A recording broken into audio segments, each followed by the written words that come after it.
Hello and welcome back to the Who Cares Anyway podcast. We are live and it is Friday night.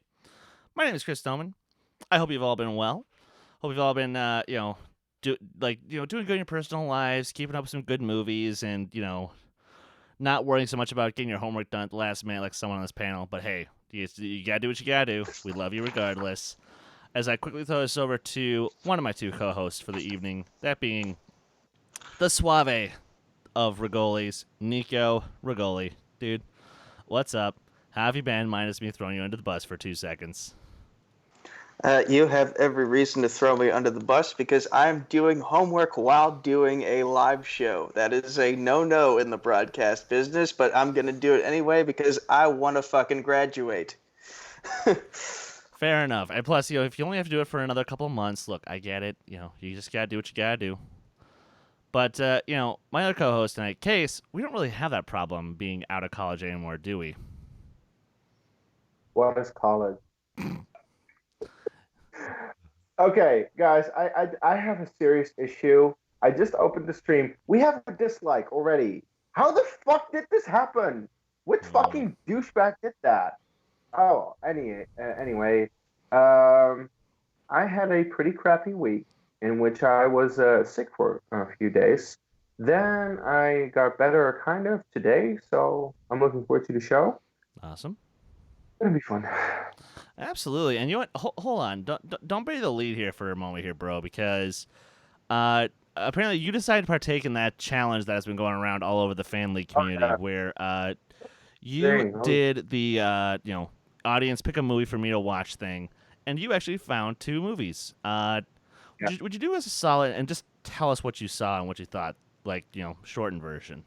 Okay, so very recently, I believe Brian Michaels was the one to start it, who posted a list of movies he hasn't seen but should, and he's essentially like, audience, give me movies to watch. And well, because of the fact that I was sick, I was like thinking, oh yeah, I should probably watch a movie. What to watch? Something I've never seen before. So yesterday, posted a poll, and the most votes went to Spirited Away. I'd never seen. I don't know why, by the way, after seeing it. And second most votes went to The Thing. I actually managed to watch both in the last 24 hours. Spirited Away is a phenomenal animated film. It was the first movie I saw from Hayao Miyazaki, who is set to be one of the greatest animated directors of all time because most of his animated movies are really good. That's why next up will be Princess Mononoke for me to watch. Spirited Away is really good. It had me from start to finish for all the 2 hours. It didn't feel like 2 hours; it felt shorter. So good on that. And then, Irina actually came to me this morning saying, "Hey, should we watch?" Oh yeah, this is something that Christian Harloff is yet to accomplish. I never thought in a million years that I would watch a movie before Christian Harloff, which is an older movie. But Irina came to me, "Hey, maybe we should watch The Thing," because she also saw the poll and she was like, "Oh, well, The Thing is next." So it's like, sure, why not?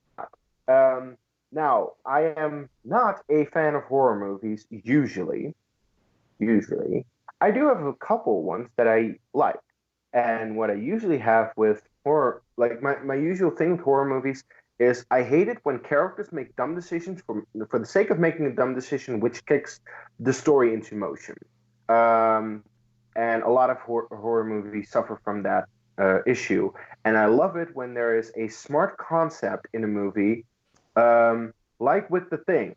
That's why I actually like The Thing. It's like one of the few horror movies I like, because it's a smart concept. Like it's a parasite that will go into any living creature. Any tissue. It doesn't even matter if it lives anymore. It'll go into it and it will grow inside regardless. Which is even crazier than the alien because the alien needs a living host body. The Thing needs just anything to go into, whether it's alive or dead, and that is an insanely difficult thing to fight for the main characters. So regardless if the main characters make stupid or smart decisions, and most of the main characters are actually smart in the movie, yeah, they have a hard-ass time to figure out how to defeat it, which is amazing. And the practical effects in this movie, like, we will never see the like of that again, unfortunately. But at least we had it in this movie, because I was like, how did they make it look like this? I don't know, but it looks really good. And yeah, I really enjoyed it. And I am so happy you did, because like that to me that's the brilliance of John Carpenter. That's what took him from being a so-so, director who made some good films, some good slasher kind of stuff. It's what took him from that to being John Carpenter. Well, yeah, and I have actually seen another John Carpenter movie, Halloween, and everyone loves that movie, and I don't. And that's kind of my point, is like, because that's what he was doing before The Thing. Then after The Thing, he was given a lot more license to do whatever the hell he wanted. So after, like, oh wow, okay, everything, just everything, do it. And guys, honestly, I want you all to do us a favor. I want you to tweet at Christian Harloff. Let him know that a non-horror fan saw The Thing before he had. Now, I know he's had his excuses. He's been like, oh, well, my wife doesn't want to watch it. Or, oh, if I'm going to watch it in this room, my kids are going to have to be there in there too. It's like, no. Just, we will find a way to make him watch the movie. And he will watch it. And he will hopefully enjoy it, even though we've all been overhyping it for him for, like, years. But it will happen. Could you say that The Thing will find a way? Ah! Well done, sir. Well done. But this whole thing is just this has been a really cool week. Just to see just to watch you go on some new paths of your movie's journey. So, and luckily I also figured out, like, what are movies that I also think I would like. That's the ones I kind of included in the list, because there are, like, plenty of, like, classics that I haven't seen, and I probably won't like either. So I didn't include them in the list, because I was like, if I'm gonna put Casablanca up there, everyone is gonna put Casablanca, and I think I won't like it, and then I'm gonna piss everyone off for not liking Casablanca. Sorry. That's fair. And yes, Chris Engel, watch the fucking thing, okay? Just watch the fucking thing. It's some of the best practical effects you'll ever see on screen. It's some of the best acting from Kurt Russell you're ever gonna get. And dear God, the supporting cast is phenomenal. So, yes, Kees, thank you for giving me a little bit of joy in my not so great week. Because my struggle this week is, I think I caught sun heat exhaustion, and that's kind of why I'm barely able to speak. So that's fun. That's lovely. But let's finally start hitting. You live in Minnesota, and it's September. Heat? Yeah, it's nuts. Welcome to climate change, man. Welcome to climate change. Oh wait, sorry, we're in America. That doesn't exist. Actually, shout out to a bunch of high schoolers who are out campaigning right now around the country, trying to get stuff done, trying to make actual change happen, because they're smart enough to recognize that we only have like 30 years left on this planet. Otherwise, we're going the Krypton route. And I don't want to have to send my baby in a rocket ship to a different planet one day. So, wait, you don't want to give Superman? Yeah. I mean, it would be cool to give birth to Superman, but I actually want to have a relationship with my child, and we can't do that if the planet blows up. Hey, you kind of have somewhat of a relationship through, you being a computer. If that's good enough. That's fair. I mean, hey, and Nico, if it makes you feel better, I won't have kids in 30 years either, so you have nothing to worry about. So I'm not going to make a girlfriend joke at your expense. No. Oh, no, by all means. Come on, man. I set you up. You're supposed to take the shot. It would feel wrong. It would feel wrong. No. It's the thing. It's like, you guys don't have a girlfriend, and I can make fun of you for it. Yes. Anyway. But you didn't include it on the show notes, but I think we should briefly mention the pathetic idiots that went to Area 51 this Oh morning. my God, yes. And here's the thing, are they actually gonna rate it? No. Instead, what they set up, alien stock. They want to do the sci-fi alien version of Woodstock. Okay, good for you. You enjoy your Red Bulls and you do your Naruto runs and whatnot. Y'all are fucking idiots. So Yeah. good on you for giving the rest of the world one more thing to laugh at America for. Thank you. I appreciate it. On behalf of common sense and decency. All right. Fair enough. But no, moving on to movie news. Now, first order of business here. Wes Anderson. He is one quirky-ass filmmaker. Wait, so not Paul W.S. Anderson, not Paul Thomas Anderson.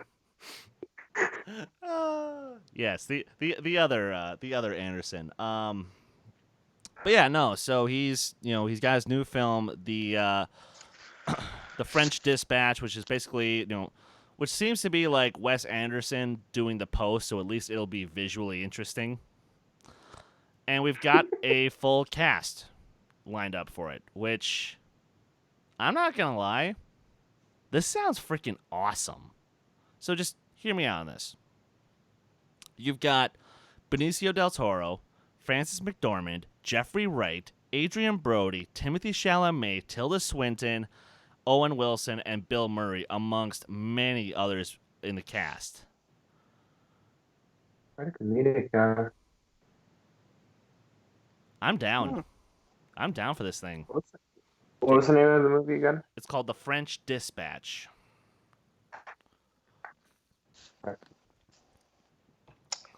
How ironic that this is a movie about journalism and I'm doing work to finish off my journalism degree as we speak.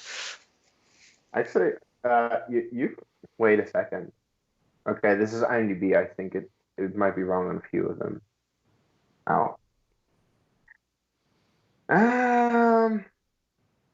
I haven't seen a Wes Anderson movie besides Grand Budapest Hotel. I honestly don't know much of his style. I know there are a lot of people who are a big fan of his style. Yeah, I just haven't seen movies from him, so I have no idea what to think of this. Good cast. I might see it. That's all I have to say. Fair enough. Nico, any thoughts?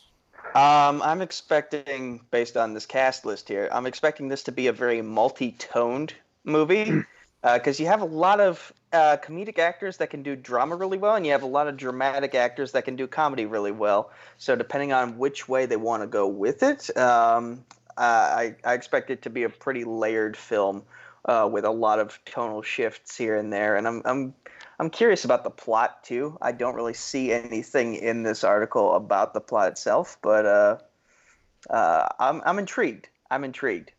And that's kind of where I'm at too. Like, obviously, once the trailer comes out, I'll want to give this a shot because I haven't seen all of his filmography yet, but of everything of Wes Anderson's I have seen, I liked it. I really liked it. And while I think he is a little bit up his own ass as far as his visual style and how everything has to be perfectly symmetrical, That's just his thing. it is his thing. I just wish it wasn't his thing. Because everything else about it I like. I like his choice of colors. I like his editing. I like the way that he directs his actors to sort of, act in certain ways. But Wes. That said, I'm looking forward to this one. And who knows, maybe it will surprise me, just like apparently what Joker is set to do at the box office, where currently it is tracking to beat Venom's opening weekend, currently at 82 million is the current tracking. So I've been excited for this movie all year, but what the hell? Where has this madhouse of craziness been coming from? Nico, as the comic book guy on the panel, are you are you shocked to see that Joker could possibly beat out Venom's opening weekend and actually make some damn money, or is this to be expected now with the comic book phase we're in? So the thing that strikes me, and for the record, I actually have not seen Joker yet. It's just been a busy time. Well, it's not out yet. Oh, it's not coming out till like first weekend of October. I'm saying, but the tracking is already at 80 plus, which is nuts. That makes sense to me because of the fact that we've heard the makers of this film say over and over again, we're kind of doing our own thing. We're not entirely basing it on the comics itself, but we're taking elements from the comics and putting it in this movie, but it's kind of its own standalone thing. And that was sort of the appeal of Venom itself, was that, we don't have Peter Parker in this at the time. So can the Venom movie actually work without Spider-Man there? And, in a weird way, that movie showed yes and no at the same time, because it's like such a weird movie that it shouldn't have worked, but box office wise, it actually did. And it left you curious, wanting, where can they go with this now? The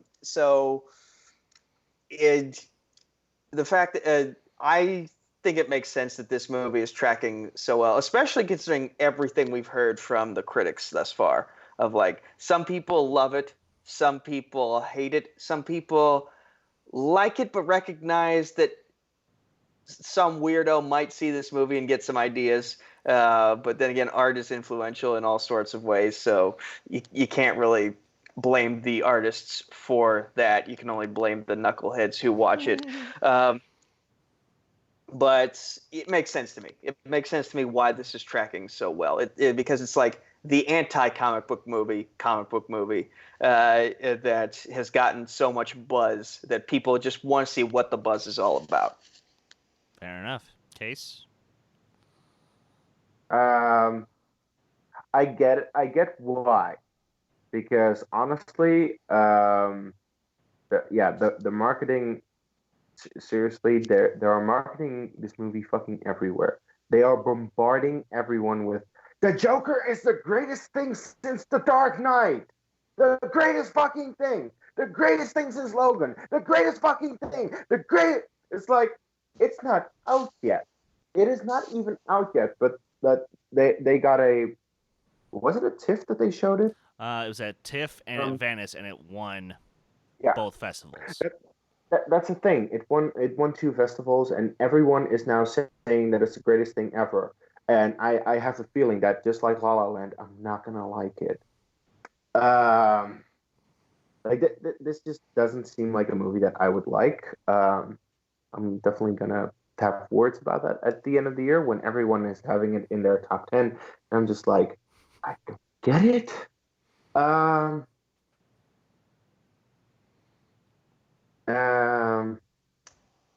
Yeah, look, it makes sense that it's tracking like this because, for the entire year already, we have been bombarded with how fucking amazing this movie is. Like, this is the second coming of God or something. I don't know. Of Jesus. I don't know. But seriously, the movie is going to open big. And I'm probably not going to like it. And that's it. And that's probably how it's going to go. And the thing is, I only put it in the notes really just because, like, I'm just shocked. Because here's the thing: when you think of a comic book movie that's going to go against the grain and kind of dismantle comic book movies as we've been seeing them, you'd think this wouldn't make any money. You'd think it'd maybe do 15, 20 million opening weekend, and it would do decently well. It'd get its money back. That's because some of the people are like, this is an art house movie. It's a class. This is not a comic book movie. It's an entirely different. Shut up! It's a comic book movie. It is, but no, it's just like Wes Anderson. They're way too much up their own ass about it. Yeah. Does that mean I'm still gonna fucking adore this movie when it comes out? Probably, because well, yeah. It's kind of my thing. But I am still excited for this movie, of course, and I think it'll be very good. And I do see we actually have a pretty lively chat. So hello everyone. Cool guy, I saw you're in there. David B, Thrawn, Garth McMurray, always happy to see you, sir. Brian Nussbaum, Robert Adams, all of our good friends. I believe I did see K Wolf in there, which thank you, sir. Always good to see you. Yeah.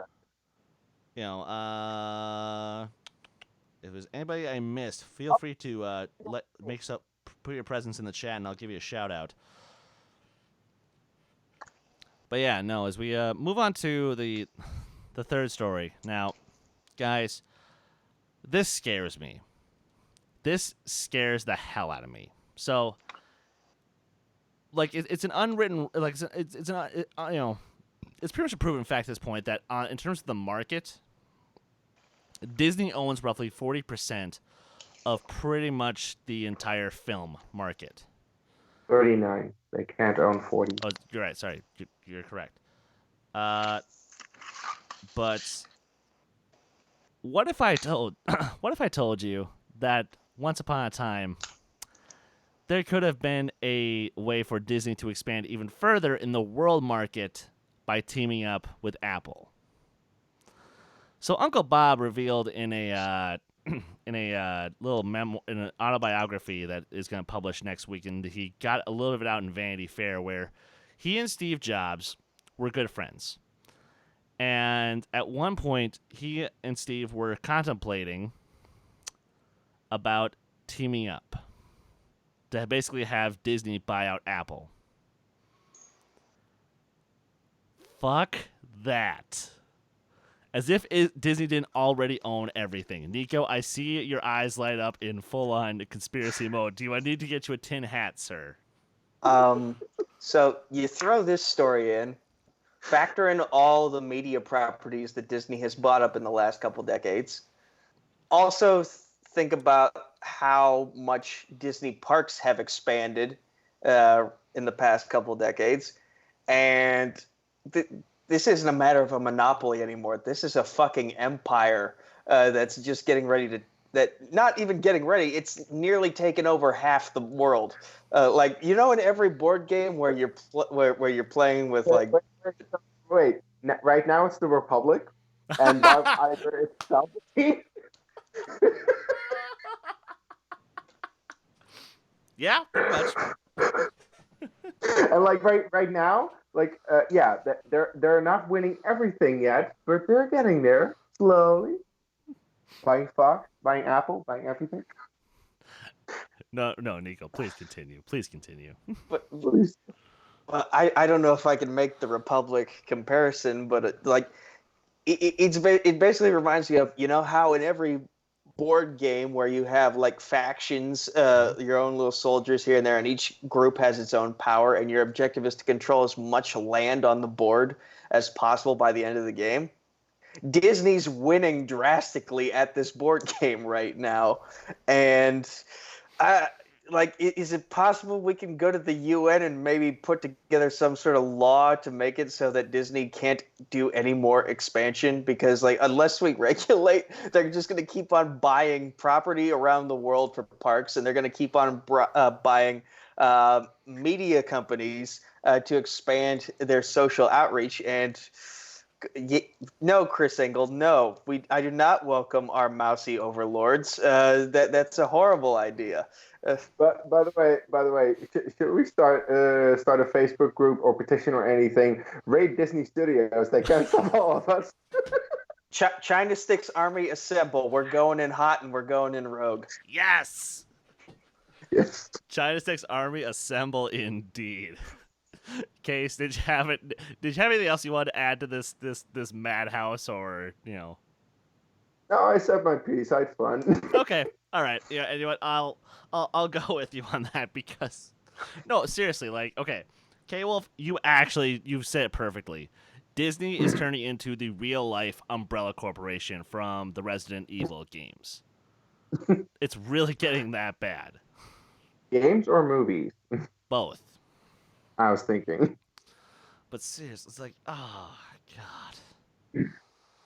Brian Nussbaum says they could satire this on South Park. They kind of already have with the Jonas Brothers episode, and now it's just gotten worse and worse and worse. Hell, and they did with the Star Wars episode, too.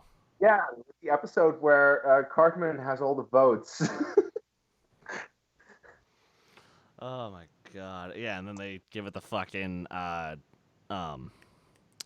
Hummer. yeah. They place it at the Hummer store because no one ever buys a fucking Hummer anymore. Exactly. And speaking of Disney, apparently they have an original-ish idea for a film coming out. It's called Knights, where it looks like they were doing a theatrical film, which is an original idea. Well, I'll get more into that in a second. But apparently we have director Matt Orton. Oh, sorry, writer Matt Orton, who wrote the script for Operation Finale, which, you know what, it was a nice little drama that came out earlier this year. But apparently the story will be following a headstrong young woman who joins a knight in his quest to destroy a world-threatening artifact before it falls into the wrong hands. Now, I'm going to get more into this in a second, but here, Case, you hear medieval fantasy. Okay, cool. It's Disney with an original idea. Shut up and take my money. Like, seriously, Disney and original ideas, that usually goes well together. Usually. Now, yeah, Disney recently has been doing more sequels and based off stuff. But okay, I'm not the biggest fan of Wreck-It Ralph, but I really love the second one, and the idea is brilliant. That's an original idea. Frozen is really good. Tangled is really good. So yeah, Zootopia was amazing. Moana was great. So please, more original ideas. And I get the sequel game is, a thing, because, well, you're essentially cashing off of popular properties, and it worked. But yeah, would be nice. Would be nice to see a good original movie from them again. Awesome, Nico. I hate that we just did a story about how we were saying we need to stop our mousy overlords, and now we're basically praising the mousy overlords for coming up with an original idea. I, for one, welcome my mousy overlords. As do I. You fucking shills. God, don't I wish? Don't I wish? But nevertheless, nevertheless, I do love this idea because I am a big fan of medieval times and Knights of the Round Table as culture. So getting to see an actual movie based around this, when we seem to keep going either when we do stuff that involves this type of stuff, we usually go the wizard route. We never really go to the knights. And and the last thing I remember that had any form of knight culture in it was basically Star Wars, and that's a futuristic knights based around an entire religion with that also has sorcery built into it. So you get where I'm going. Yeah, you get where I'm going. But this, I'm excited for this. I want to see what route they go. Does this headstrong young woman actually become a knight herself? And then that sets up for a sequel. Will they go a little diverse with the casting? Because I'm pretty sure there were black knights every now and then. Like, the world doesn't have to always be segregated just because of a time period. So I want to see what they do creatively here. Guys, do we have popcorn? It's not even time for that yet. I'm just getting this on because, ladies and gentlemen, I'd like to take you all on a little history lesson. So when Disney was in the height of its popularity in the 90s, when we had the Disney Renaissance, everything was going great and smooth, and they were pumping out hit after hit after hit. Other animation studios decided they want to take a crack at trying the Disney formula. For example, we had The Swan Princess, which was basically Diet Disney. We had Anastasia, which, granted, I think is a fine film, but it was very clearly a rip on the Disney formula. Anastasia now is a Disney film. It is. Aliens is now a Disney film, is it not? So the xenomorph queen is now a Disney queen. She is. But guys, let me just tell you. Stop me if you've heard this before. So in 1998, we had a young girl. She aspires to become a knight. And I think a wasp just flew in the house. Oh shit! Yes, this happened again. So you keep ranting. I'm gonna get this thing out of the house. Shit! No. Oh god, it's big. It's so big. Shit! Get out of there! Get out of there! I told you to grab your popcorn. This is it. Yeah, never mind. This is Nico, you just won the night. This popcorn. Yeah, no, but anyway. All right, fine, because Nico kind of ruined my setup. The punchline is Quest for Camelot. This movie already fucking happened in 1998. Gary Oldman was the bad guy, and it was great. Pierce Brosnan played King Arthur, and he tried to sing, and it was terrible. But Chris, no one saw it. Yeah, we've already done this before. It doesn't matter. Like, to be fair, Quest for Camelot isn't that just a take on the King Arthur legend? In a way. In a way. Well, that's the thing. How many times has King Arthur been done? It doesn't matter how many times it has been done, because in the end, what you're going to look for is how is this new interpretation of it? Yeah. And that's why I think Disney can do a very good job. And to be fair, I think that Disney can do a good job with basically doing Quest for Camelot, but good. But literally, from this premise, it's the exact same story. But that said, I'm still going to keep an open mind to it because, hey, I love fantasy films. I love Disney. I worship our mousy overlords. So we all do. But yeah, poor Nico. I don't know what to say, guys. This is a fun little development in tonight's show. I'm enjoying this. Hashtag save Nico, as I believe somebody put in the chat. But yeah, no. So let's. Yeah. But actually, something I wanted to hop into before we hit the break. Two last news stories. First things first. Now, Kees, you and I are not fans of Thor: The Dark World. No, we're straight not up. Whatsoever. Like, I hate that movie. It's not good by any stretch of the imagination, but I God, this is great. By the way, you should get this. This is an electrified tennis racket, and it works so well against any bug. Yeah, so we're gonna make sure we can get that for him in the future, so we can avoid this situation. But as I'm attempting to steer this ship and back on course, that said, I'm more bummed by how bad the movie is because I genuinely love the actor who played Malekith, the accursed. Eccleston, but that's because of Doctor Who, not because of the Dark World. Because Malekith is so forgettable in that movie. He's so forgettable, and it's just it hurts me because I love the actor, and I wanted better for him. It was kind of like when David Tennant was in Harry Potter and the Goblet of Fire for all of 5 seconds when he should have been in more. Yeah, like way to waste David Tennant. Jesus Christ. Just totally wasted.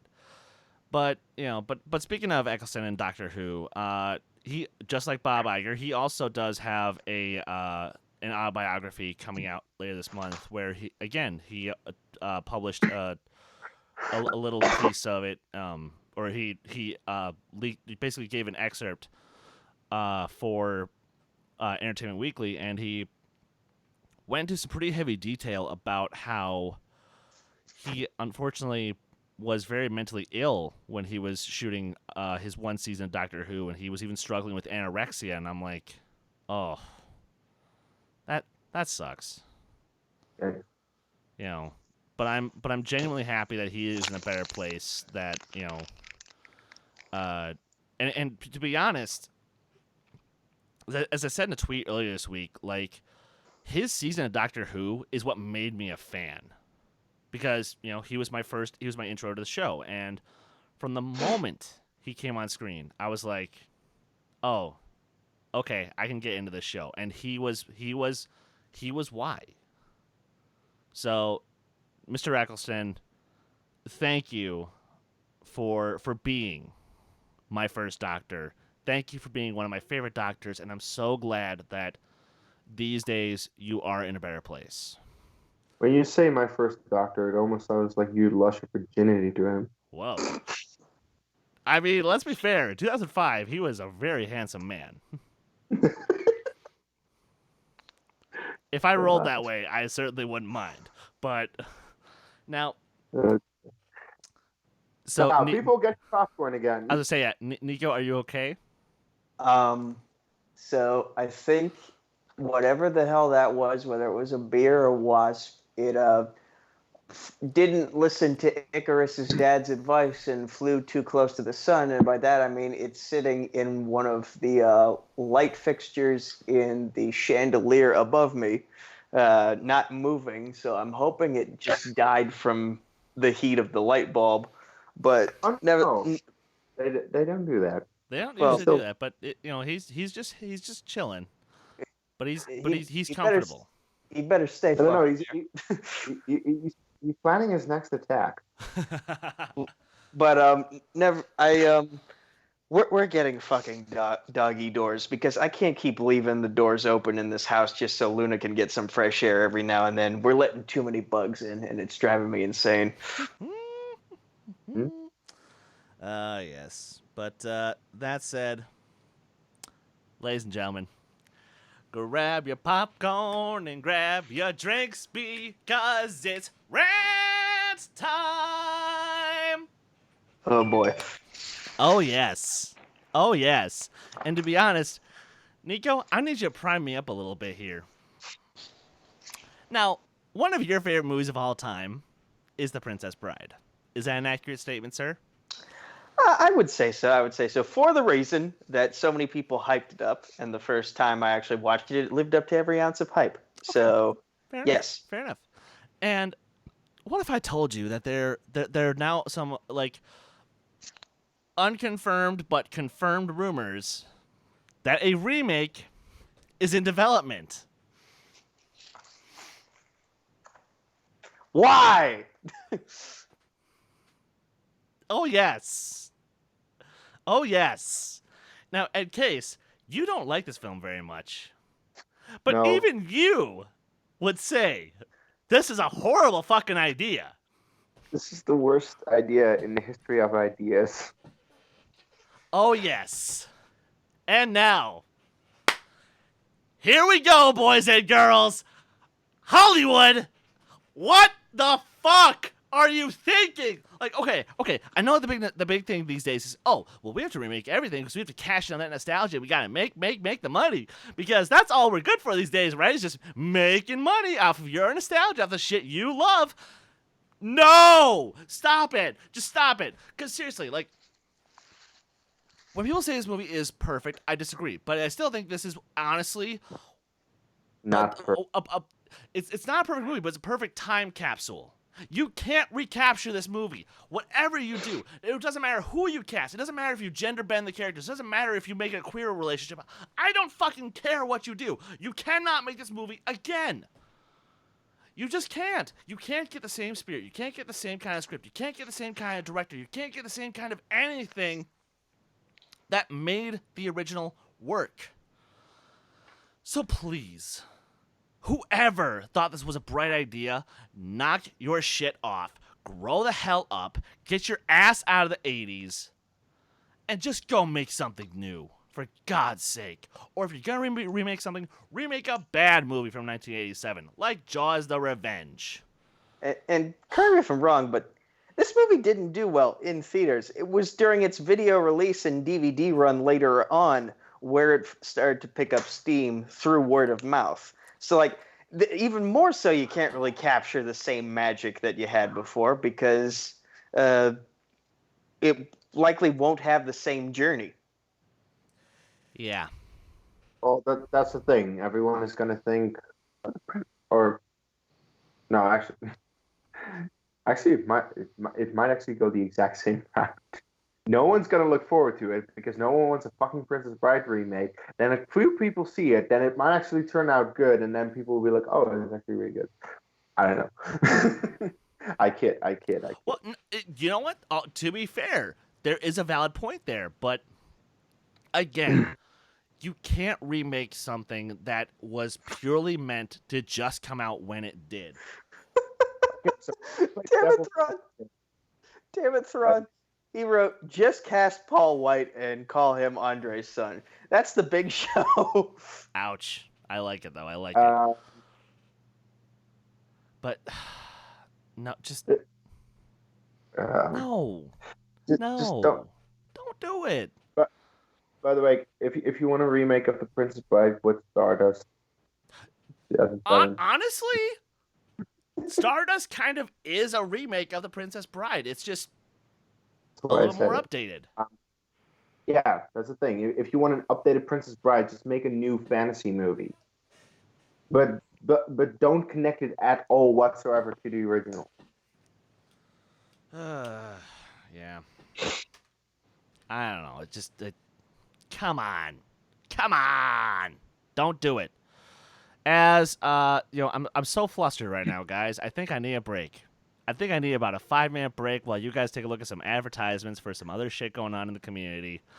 And when we get back from the break, we are going to do our, just like how we did last week on our top 10 favorite movies of all time, this week we're doing our top 10 favorite characters in all of fiction. And here I said nothing is off the table. So if it's comics or video games or books or TV shows or movies, it's fair game.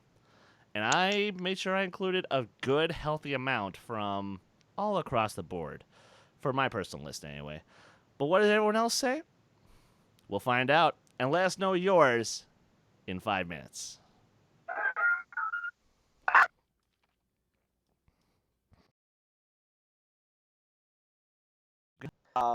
Yeah, so like I'm gonna be matching muscles to the specific area of the body in which they reside.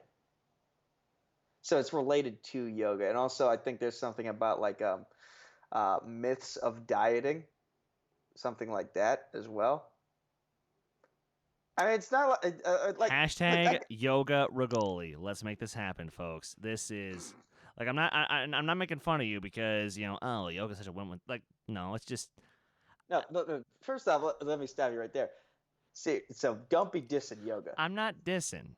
Let's just make that perfectly clear. Yoga is a very legitimate, almost like it's an art form unto itself. It's very therapeutic. It calms the mind. I just think it's funny that you're in a class. But you know what? If you're doing it, I need the decompression. Especially with what we do. We sit in front of a computer screen and just talk, and occasionally lift up a whiteboard and write on it with a marker. Like you do that enough times, and your body is going to atrophy. So, like getting that, you understand the benefits of physical activity. You've been preparing for a role for a show you're writing. Yeah. And meanwhile, I've been struggling to get back to the dojo and get back to my black belt self, and that's partly because I've been afraid of I lost a lot of muscle in the time that I've been sitting on this couch talking in front of all of our fans on this computer. So it's all of their fault. I see how. Don't. You know what I mean. I know what you're saying. Deftones to me has always been one of those bands who's had an album for every step of my life, and I love that they are just this old band, perfectly set from my time span of being alive. In that, whenever I was listening to White Pony for the first time, all of that had very everything is teenage angsty titles in their whole song. It's literally made for me at my teenage years and even my younger years as I was listening to it. So then 2003 hits. That's when Deftones, the self-titled album, drops. That is me at 13. That is me with 3 Days Grace's first album, emo, cringy, hardcore teenager. And Deftones' self-titled hits that perfectly with that tone. I was so angry, and it had so much raw scream. Hexagram is just 4 minutes of screaming straight. just raw, visceral screaming and stuff like that. And a lot of the rest of it just had some nice, sad, melancholy notes that I think just lands perfectly for that teenage angst feeling I was at. So self-titled, for a very long explanation, is my number 3. But yeah, that was a little embarrassing. Josh McCouga is embarrassed for you, I'm pretty sure. But seriously, getting a spun, opponent's choice, it's always kind of the sword in you at the end of the day. Really, Jessica? Thank you, Jessica. I greatly appreciate you calling him McCouga. Thanks, Damn, Jess. Julia. That was me and Mark. Jesus. If they'd asked me Oscar questions about the 1930s, I would have been okay. But they didn't do that. No, because all They the went Oscars with questions have to come out in the Chicago. last 20 years, because that's the only movies the game fucking cares about. I can tell you're a little butthurt about that still, but obviously it also Buttered, battered, and bitter. This is an unsafe working environment right now. cool. Obviously, I can see that you're a little upset too because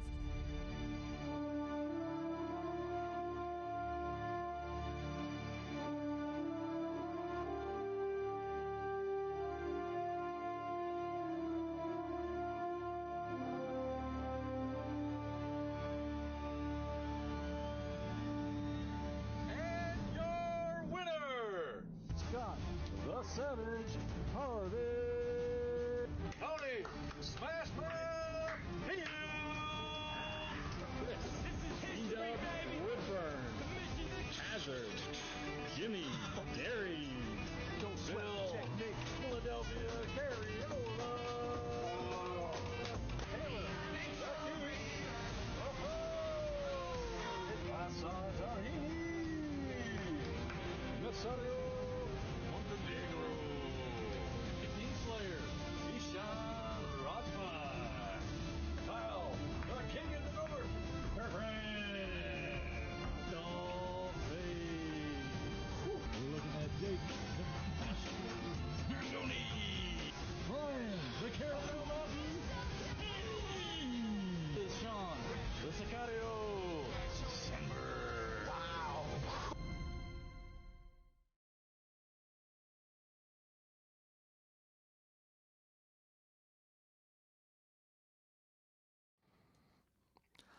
And welcome back to the second half of the Who Cares Anyway podcast. We hope you guys enjoy that fun little rant, as now we're going to get into the meat and potatoes of the conversation.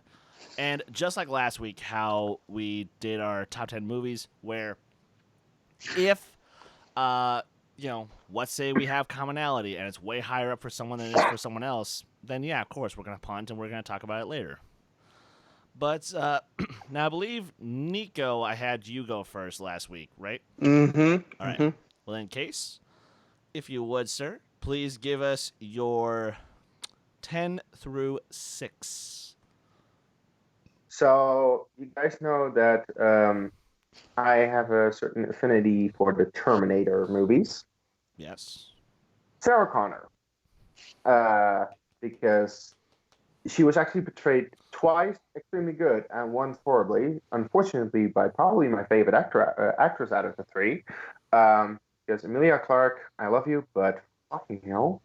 But Linda Hamilton, what she did in the first movie, in the first Terminator, she's a very innocent, naive girl, very young still, and she gets thrown into the situation and she just has to adapt. And by the end of the movie, she adapts by saying, "You're terminated, fucker," kills the Terminator. And then, of course, in the second movie, how fucking badass is she? Now, I know that Ellen Ripley is technically one of the first, along with Leia, like one of the first female action heroes, but I didn't get introduced to aliens up until later. And I did get introduced to Terminator very early in my life, and I always thought Sarah Connor is so awesome, and probably my favorite character out of the Terminator franchise. Like it's difficult to say for me because part of me wants to include Kyle Reese or the Terminator played by Arnold in the second movie, but I was like, yeah, Sarah Connor is pretty much it in terms of Terminator. So that's why I have her at number 10.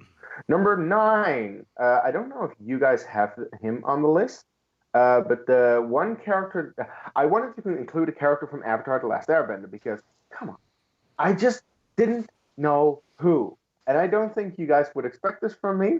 But I went with Uncle Iroh for one reason and one reason alone: Leaves from the Vine. Oh.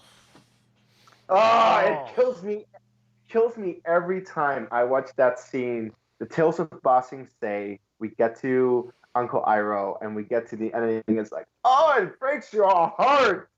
It fucking hell. And Iroh is a great character in the entire show for Zuko because he will stand by Zuko no matter what. And Zuko, he struggles so much, and Iroh is always there for him. At one point, though, when, at the end of season 2, when Zuko does something like unspeakable, Iroh is done with him, and he doesn't forgive him easily. It takes actually like half of season 3, more than half of season 3. Okay, so to officially forgive him, he forgave him pretty much right away, but they didn't talk about it until the finale. Yeah, until the end of the season. Okay, yeah, actually at the end of the season they actually talk about it, because Iroh does that's where I really loved Iroh, that he actually does get to a point where he's kind of fed up with Zuko's shit, because Zuko at one point is just like, okay, stop, this is too much, you're too bad, you can't forgive this, not just right away. So yeah, I love Iroh. He has some of the best moments in the show, and he's also great comic relief. Every time he talks about tea, it's like, this man and tea, it's like one of the most relationships in history. I ship it. Yes, I ship it. Number 8. I initially had a different character, but I was just watching an episode of South Park, my favorite TV show, and I was like, I have to include a South Park character. I have no idea who, though. This South Park character is essentially who represents South Park, in my opinion, which would be Eric Cartman. Because Eric Cartman has done essentially everything that you can possibly think of in South Park. He has done so much, and he's just always so much fun to watch. I mean, the highest rated episode on IMDb, some may call it overrated, but I think it might be a tad overrated, but it's still pretty fucking funny. Scott Tenorman Must Die, and that episode is Cartman. Cartman gets a lot of shit from a lot of people, but despite all of that, he will seek a way to get to you in the worst way you can possibly think of, just to spite you. And there's no other reason that he just wants to fuck with you. And that's all he does throughout the entire show with everyone who comes across him. And it's just hilarious. And how is he not in jail? How is he not in jail? Because he's 8. That's really the only reason. He should be in jail. And to be fair, he's been 8 for 23 years, hasn't he? That's true, but that's the show. Still. No, but despite him doing a lot of shitty things, he's actually done a few good things as well. Especially in the episode where I believe the episode is called Eric Cartman Dies, and it's where they all ignore him, and he does a whole lot of nice things to forgive all the shitty things he did. I remember this. Yeah. And it's simply because the one thing that he does is he eats the chicken skin off of some Kentucky Fried Chicken, which is the best part of the chicken, and all the kids are very sad about it, and they're like, okay, we're gonna ignore you now because fuck you, this is the last straw. Like that's the kind of thing he does, and it's just hilarious. Nice. Anywho, I think I'm gonna have a punt here. Jean-Luc Picard. That's a punt. Yep, I knew it. Yeah, I mean, we'll get into that in a bit. We'll get into it a bit. And then for my last one for now, my number 6, I was thinking about my favorite Tarantino character, because Tarantino has a way to create characters like it's nobody's business. The way he makes characters that you remember from just one movie, because he's never done a sequel, is insane. Because every single character, or at least most of the characters in his movies, you will remember. And probably my favorite performance, written character in all of his movies is Jules Winfield. because Samuel L. Jackson in That's my Pulp number Fiction. 10. That's your number 10. Well, let's talk about it. Let's talk about it. This is Sam Jackson's best performance Yes. by far. Irina is not a big fan of Sam Jackson as an actor, but she has said to me that this is the one performance where she is not bothered by Sam Jackson because the way he performs how Tarantino wrote and directed him is absolutely perfect. I have the speech of him quoting Ezekiel 25:17 in my head. I can quote that all day, every day because it's so memorable, it's so quotable, and so great, and he delivers it so great that it doesn't matter what you think of Pulp Fiction, but you will always remember Jules Winfield in that movie. Chris. Yeah. Okay. Now, I love Sam Jackson as an actor. I've loved his work basically from when I first saw him in Phantom Menace to, something I even saw recently, like all of his stuff in the Avengers. I love a lot of the smaller stuff that he does. Hell, I thought he was actually pretty good in The Hitman's Bodyguard. I,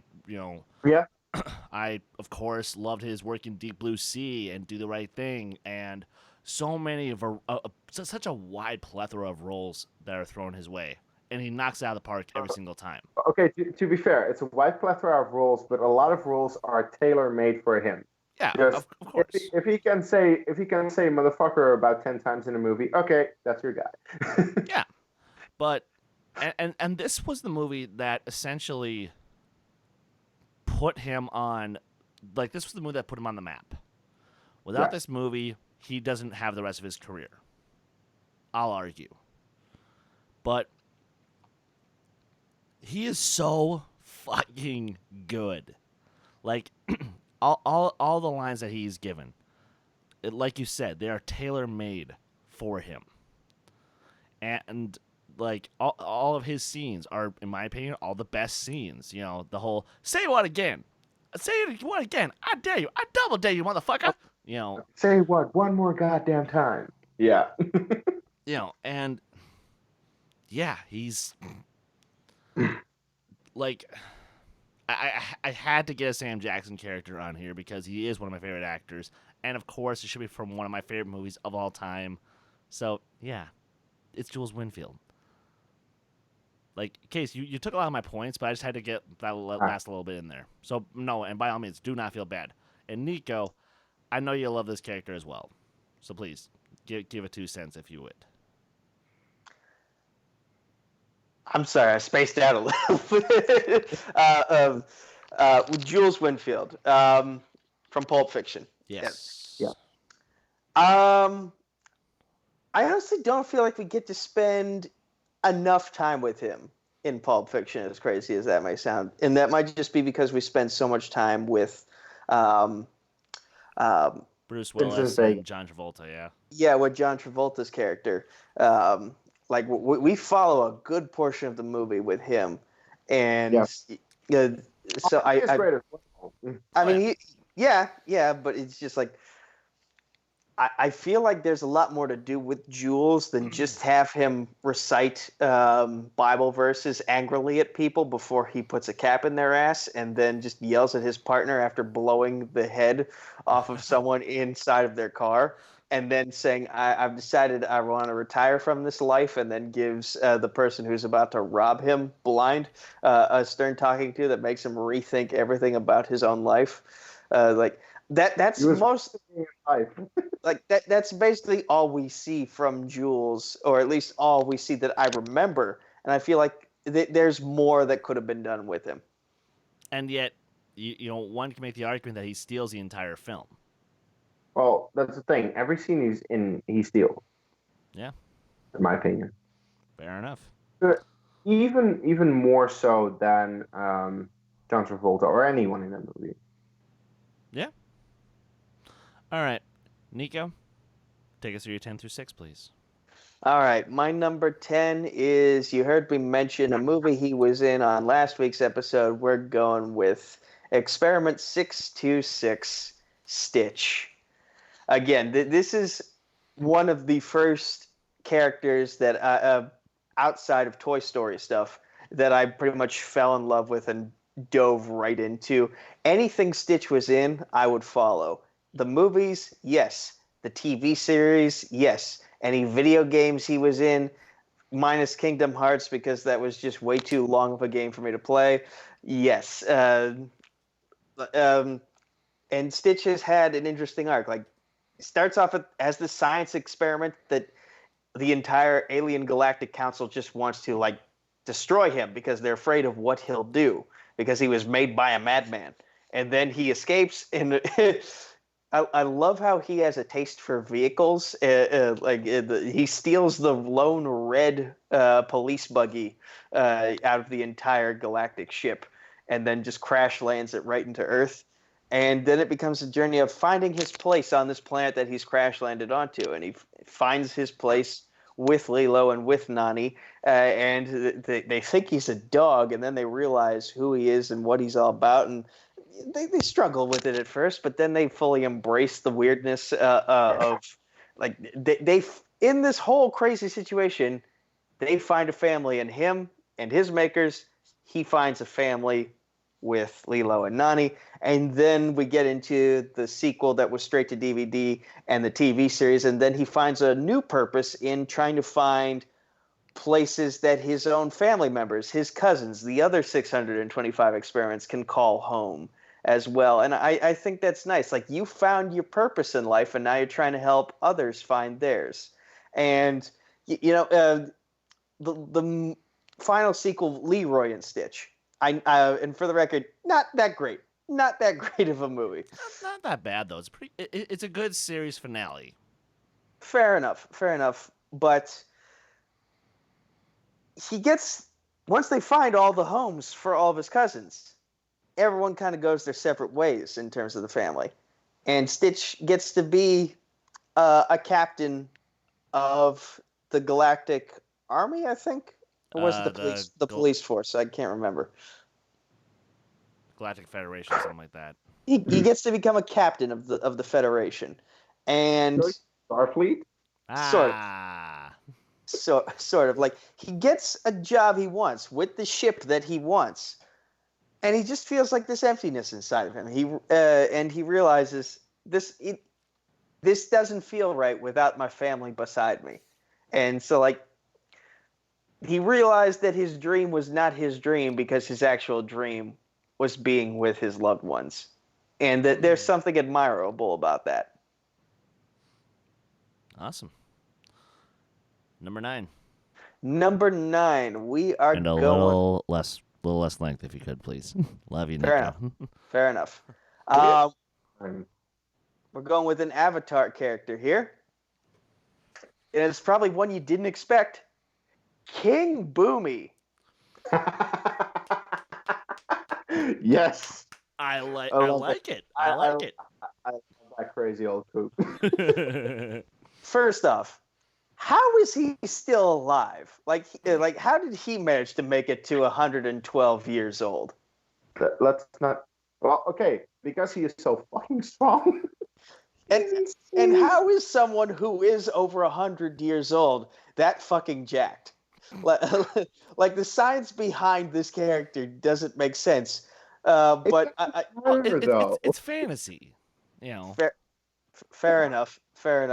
But the quote that's always stuck with me is, you got to open your brain to the possibilities. That's how Aang figures out, oh my God, this crazy king is my best friend from 100 years ago. How wacky is that?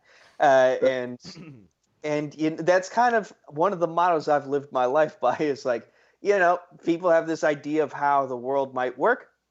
Open your brain to some of the things you didn't think about before.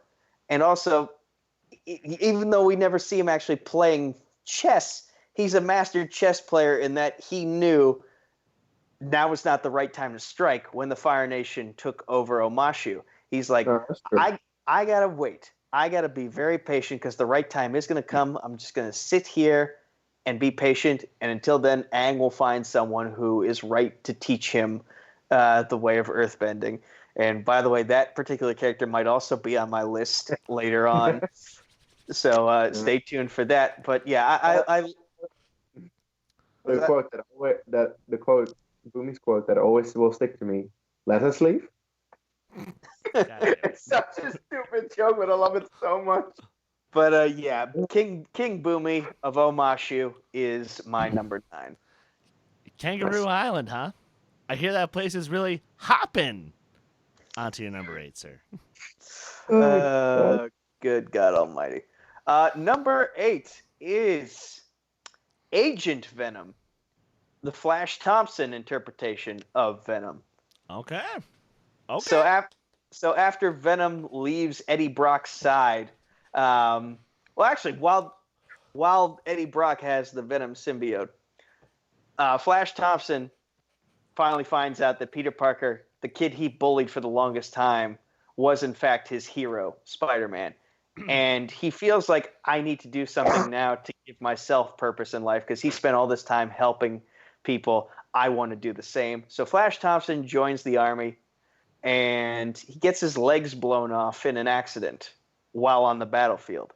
And so at that point, he's kind of like, well, what do I do now? What is my purpose? And it kind of leads him down somewhat of a dark path. And then he gets a second chance because the military had, I think it might have been S.H.I.E.L.D., I'm not sure though, but some agency had confiscated the Venom symbiote, or rather a portion of it that they had managed to sedate and control, and they were able to make it controllable. Hence, so yeah, and they bond the symbiote with Flash Thompson, and it basically gives him his legs back. There's a set amount of time in which Flash can use the symbiote before it starts to take control back. So the relationship starts off with them trying to establish that balance. Then a few years later, Flash Thompson and as Agent Venom joins the Guardians of the Galaxy, and they go to the symbiote planet, and we find out the history of the Clintar, which is the Venom species. And Venom essentially rebonds, or rather gets in touch with his roots and kind of civilizes himself, becomes this upgraded version of Venom Knight, if you will, Venom Space Knight. And somehow, I can't remember for certain, but all that work kind of gets undone, and eventually Venom goes back to Eddie Brock. But still, like, the fact that you have this wounded soldier getting a second chance at life and this alien creature getting a second chance to become a hero, it's a very cool story. Awesome. What's next? My number 7? My sister's going to love me for putting this on the list. From My Hero Academia, we have the character of Izuku Midoriya. Okay. Spoil as little as you can because this is next on my anime watch list. So just give like a brief description and then move on. Because like I said, this is on my watch list. Wait, but from what movie? It's from the show My Hero Academia. Oh, okay. So the most I'll say is, in a world where everyone has powers, this kid does not. But he still wants to be a hero, and he's willing to do whatever it takes to become a hero. And he sort of gets an opportunity from his idol to live out his dream. And that's the most I'll say. Okay. Sweet. What's your number 6? My number 6 will be Sabine Wren. I approve. The lore of the Mandalorians keeps getting more and more interesting the more we discover about it. And when we first meet Sabine Wren, she's just this Imperial dropout who she's an artsy-fartsy type person, and I shouldn't say it that way because that's disrespectful to artists like ourselves. But she is, she's essentially a punk rock-esque artist in her own way, and she's trying to find her place in the galaxy, and she finds her place as a member of the Ghost Crew, and we see her develop more and more as a character as the seasons of Rebels goes on, especially with the Darksaber arc. Like she's hesitant to take up the mantle, and then she realizes this is something I am meant to take up, and then she realizes there's someone better to take it up for me, and I don't need it to be a hero. I can be a hero in my own unique way. And I feel like in this era of Star Wars where we're seeing more female character role models, she is definitely one of the standouts. Awesome. Okay, look, Venus great. Let me put that first. But I have another character a little higher on my list. That's fair. And Chris knew that. Oh yeah, I so knew that. I so knew that. It wasn't even funny. No. But no, for my number 10, yeah, we already talked about him. Jules Winfield, one of the great characters of the 90s. I appreciate him, everything he does. For my number 9, I actually have a video game character. Woohoo! And Nico, the fact that you have not played these games yet saddens me. Because Kingdom Hearts is fucking great, even if it is a complete fucking mess. Just like Star Wars can be at times. But my number 9 is not Sora, not Kairi, but Riku, the troublemaker of our trio of ambitious youngsters who just want to leave their island. They want to go see other worlds. And the reason I actually went with Riku over Sora, who, you know, of course, he's the one you're playing as. He's the one who you're experiencing the story through. But the thing about Riku, he has the most interesting arc. He goes through the most emotional baggage throughout the entirety of the series. And it's that kind of, dedication, and the fact that he is still able to go through every ounce of hell that he does and come out the other side at all is incredible. And yes, by the way, I'm loving the Facebook chat right now. Oh my God, seriously, Thrawn, David B. Facebook chat. God damn it, YouTube chat. I am out of it. I am out to lunch, guys. My apologies, but yeah, no, the YouTube chat is it's quite hilarious. I'm loving this. Now I kind of need to. Now I kind of want to watch the Tarzan part of Kingdom Hearts on a YouTube video and just see what it looks like. Well, I mean, it's fine. I mean, like, if Thrawn says he was loving it until that part, then I kind of want to see, like, what pissed him off. Well, okay, first off, I'm going to tell you this right now. There is none of the music whatsoever in the Kingdom Hearts level. Come on. Well, they couldn't get the license for it, so... I know. For my number 8... Yes, I sucked this movie's dick pretty hard last week, and I'm going to suck its dick one more time. Or I suppose I can't say that about this character because she doesn't have one. But it is Mrs. Brisby from The Secret of Nim. To me, she is the perfect... She's the best mom in all of fiction. For me.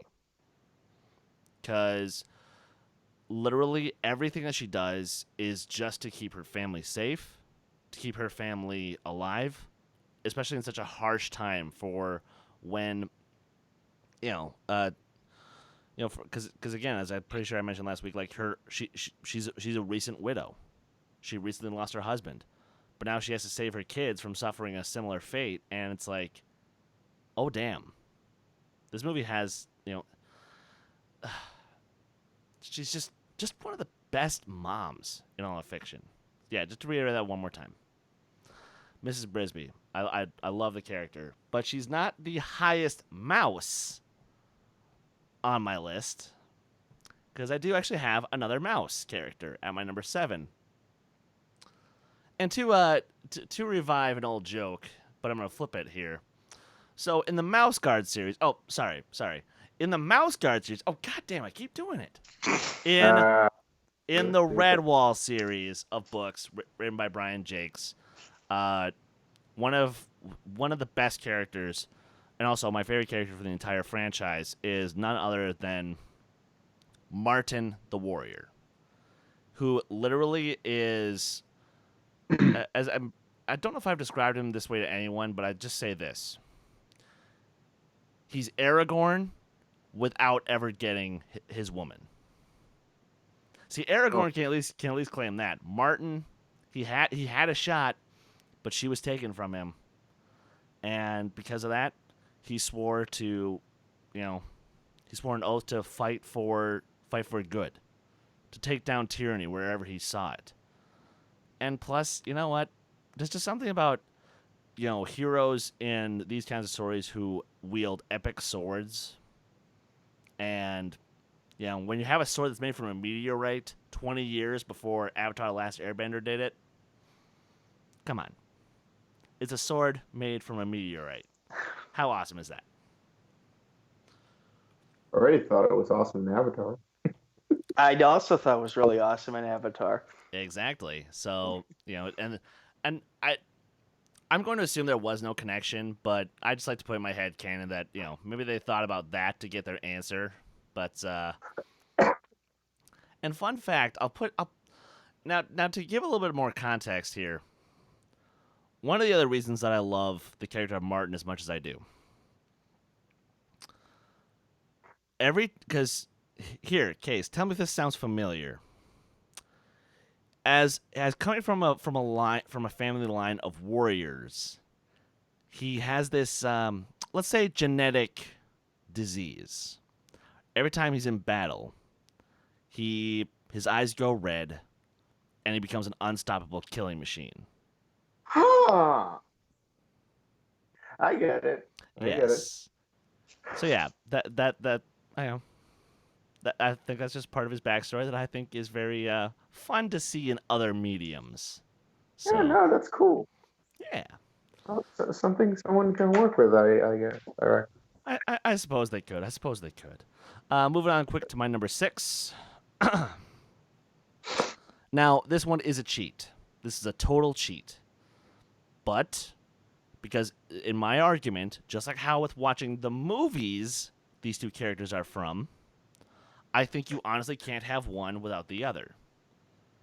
Because where the father rose to power, the son completely fucked everything up. And I am, of course, talking about Vito and Michael Corleone from The Godfather, Part 1 and 2. And, because here's the thing. Neither of these people are good people. They're not.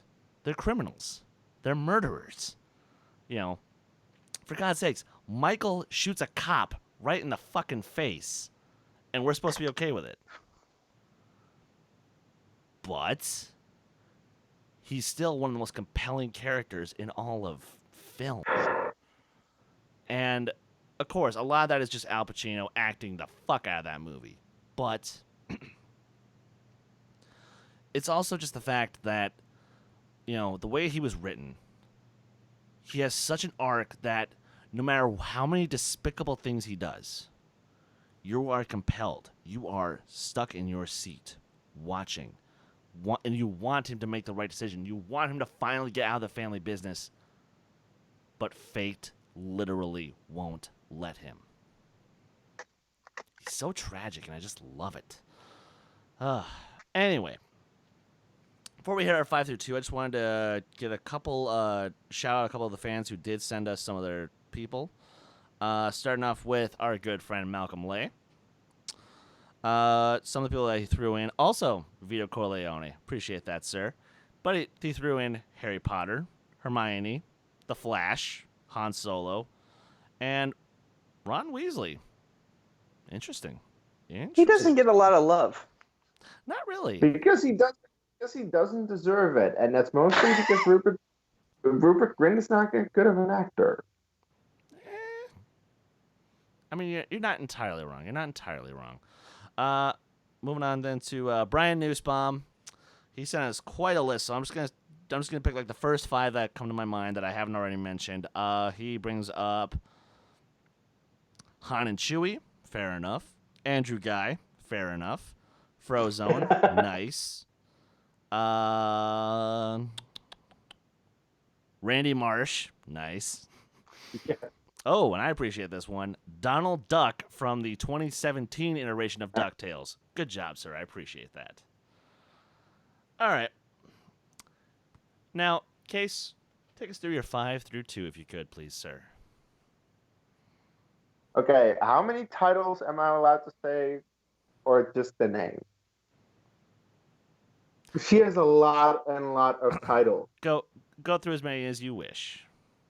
Daenerys Stormborn of the House Targaryen, first of her name, Queen of the Andals and the First Men, Khaleesi of the Great Grass Sea, the Unburned. That's all I got right now. Daenerys Targaryen, Mother of Dragons. Mother of Dragons. I forgot. Fucking hell, I forgot that one. Okay. Anywho, she has a lot of titles. It's difficult to remember sometimes, but yeah. Game of Thrones is just so great. It was so great, actually, up until season 8. Yeah, Daenerys Targaryen has been my favorite character since. Okay, not since the very beginning, but I already really liked her from the very beginning. And then she became my favorite character when she started to, get dragons, get an army behind her. She became such a badass character that it was just awesome to see. And I was like, I want you to sit on the Iron Throne at the end of this. Does she do that? I'm not going to spoil anything. But at least for at least 7 seasons, and even throughout the 8 seasons, she's pretty badass. She does a couple of things, like especially during the Battle of Winterfell. During the Battle of Winterfell, she actually decides to get on a dragon and burn some fucking White Walkers because it needs to be done. And Jon is kind of being a pussy about it. Like, no, we should wait for the Night King. Fuck that. We're gonna fuck these White Walkers now. Just, it was so satisfying to actually see her just get on the dragon, risk her life, which she has done on several occasions actually. And that's the thing. Like, she started off the show as a very fragile young girl who had no life experience. And she was thrown into a situation, a little bit like Sarah Connor, thrown into a situation, and she just needed to man the fuck up and rise to power.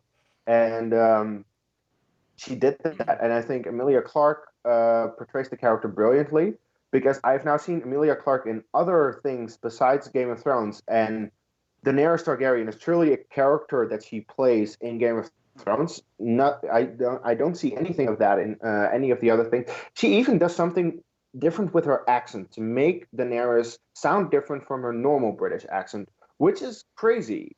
And yeah, I just like pretty much since season 2, I've wanted her to sit on the Iron Throne, and I've not stopped rooting for her up until the end, season 8. So yeah, that's my number 5. I'll just say this real quick before you continue. Yeah. Can we please give Emilia Clarke a leading role in that rumored solo spin-off series for Disney Plus that they've been talking about? Like, let's explore Crimson Dawn a little bit more. Yes. Please. Yeah, definitely. Like, by the way, something that Chris definitely likes. Yeah, I am liking Solo more. The more I see it, the more I go through it. Also for studying purposes. And I am extremely interested to see all the stuff of Crimson Dawn and Mole and what is next after Solo. I feel like Solo was kind of an obligatory start to more things to come. And unfortunately, Solo didn't make enough money for it to guarantee a sequel because, well, there were way too many issues with everything before the movie came out. The movie turned out a lot better than it had any right to be because there were so many fucking issues with that movie. Anyway, that's a side track. Yeah. Number 4, Tony Stark. I mean, and this is purely based off of Iron Man through Endgame. I rewatched Endgame the other day, and I once again cried my fucking eyeballs out every fucking time. Spoiler alert for Endgame, you should have seen it. It's like the highest grossing movie right now. The way that Iron Man started his character, well, it is a completely different character than what you see in Endgame, and than what you see throughout any of the movies. The way his arc develops throughout the movies is amazing. Robert Downey Jr. was the absolute perfect casting for that role. No one else could have played it the way could have played it any better. Yeah, and seriously, every time I cry at the end, I'm even tempted to cry at the end of Civil War because of when Tony finds out that Bucky killed his parents, you're like, oh no, oh, and you're just like, okay, I don't care, just kill this fucking asshole right now. That at least in the moment that was what I was thinking.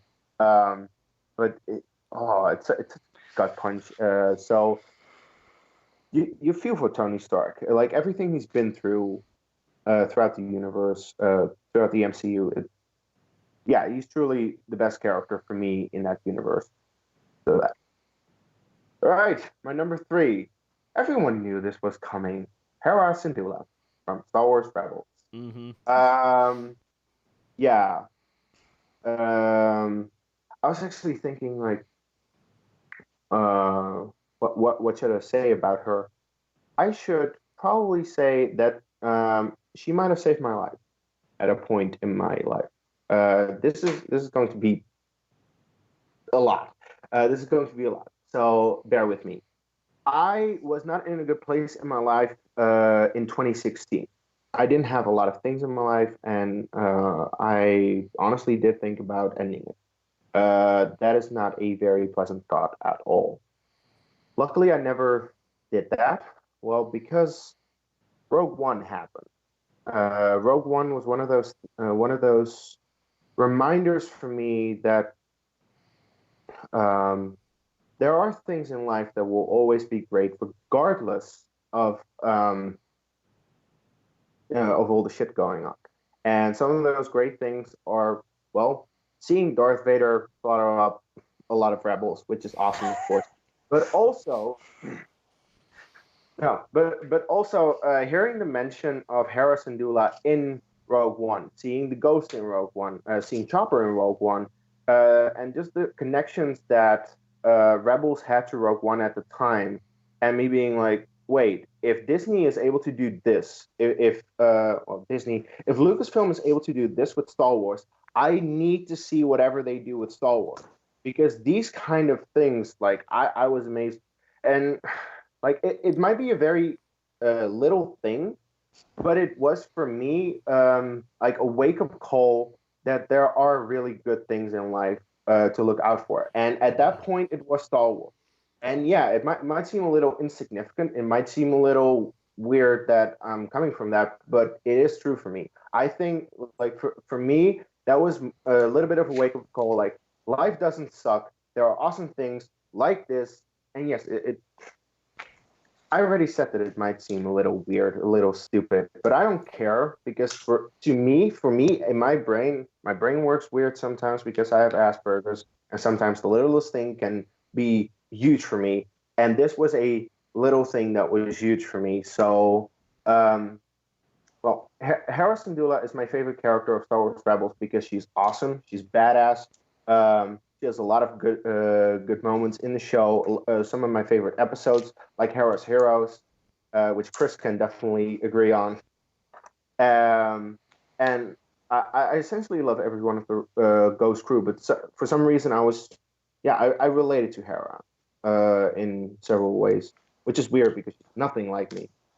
But she's more so she's the version of yourself you want to see. Yeah, that's the thing. Because, well, to be fair, that was also a really cool thing. Twi'leks were always slaves, or at least portrayed as slaves in the Star Wars universe, and this was a Twi'lek that was like, fuck that stereotype. I'm gonna rebel against everyone because that's what I want to do. And I still love her speech that she gives to Quarry just before flying the B-Wing in the B-Wing episode, where, yeah, that's a really good speech by her telling us who she is, what she did. And I mentioned Darth Vader. Maybe he'll be a little later.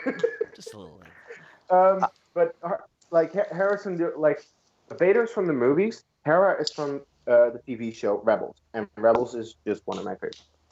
And if I may, Hera's a super mom. Like basically she's the surrogate mother of the Ghost crew, and then she like actually has a kid at the end of the series, which still catches us all.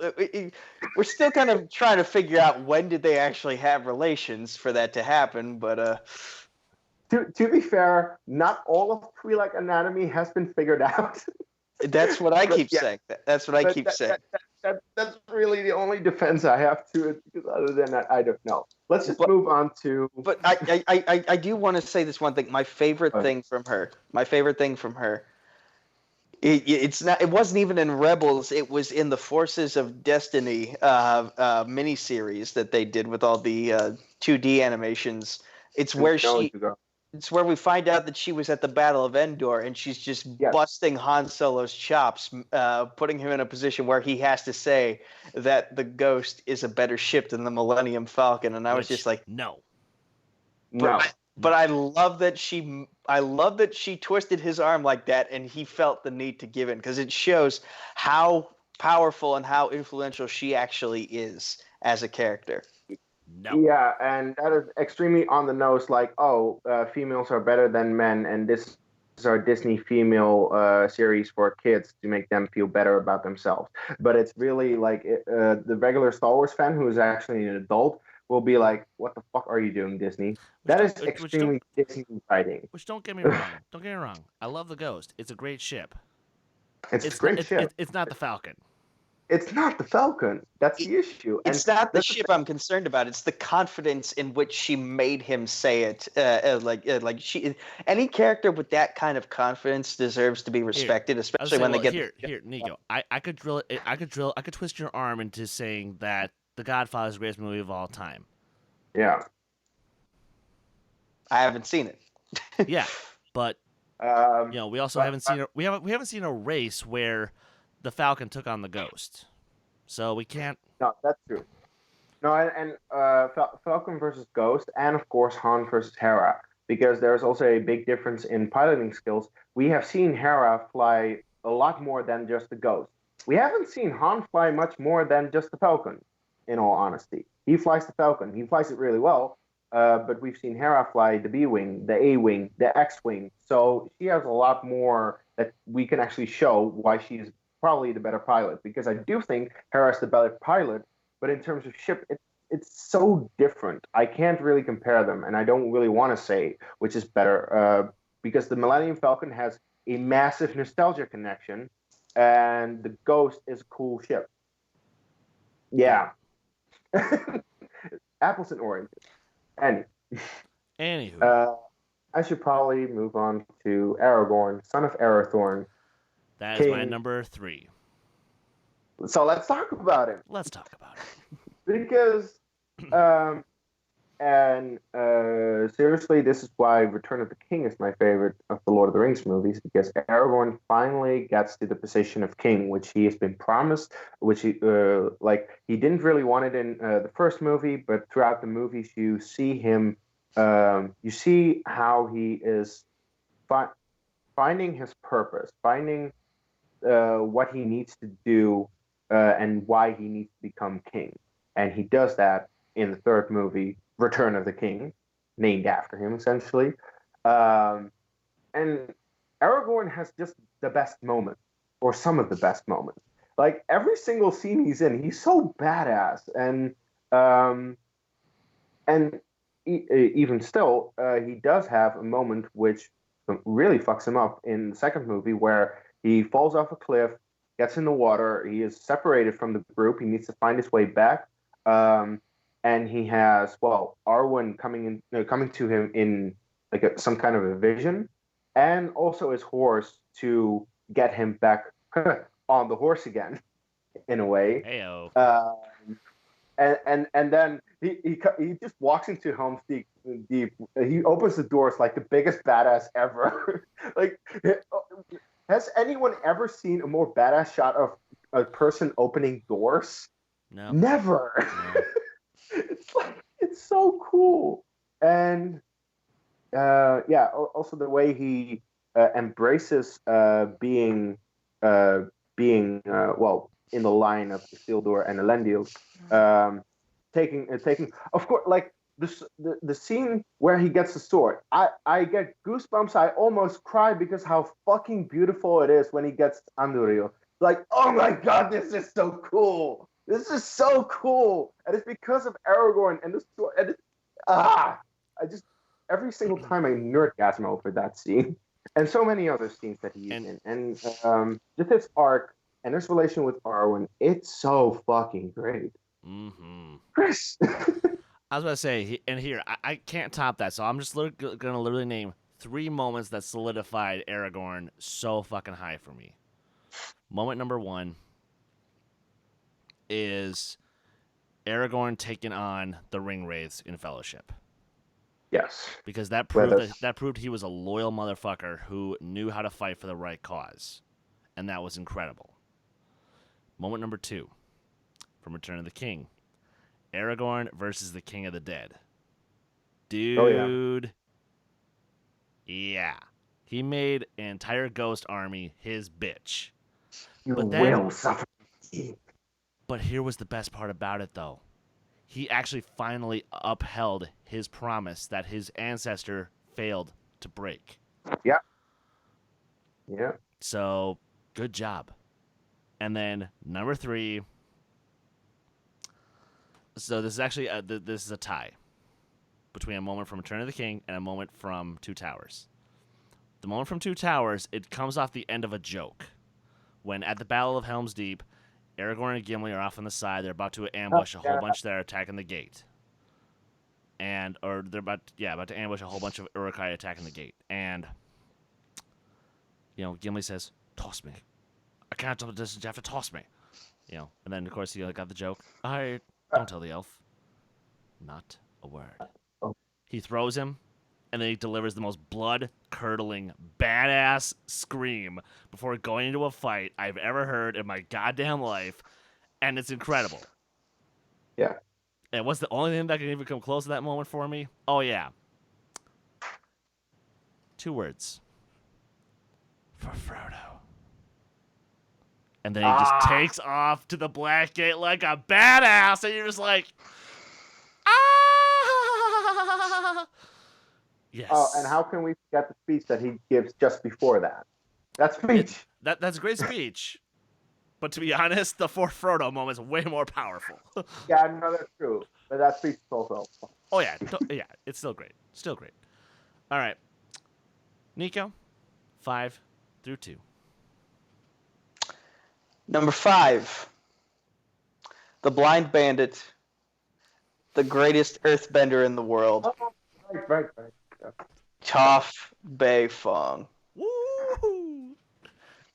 Good choice. I am the greatest earthbender. Don't you ever forget it.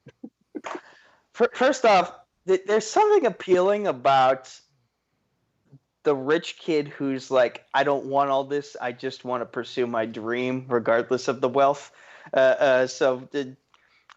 She doesn't have a relatable upbringing, but she wants to be relatable in that way.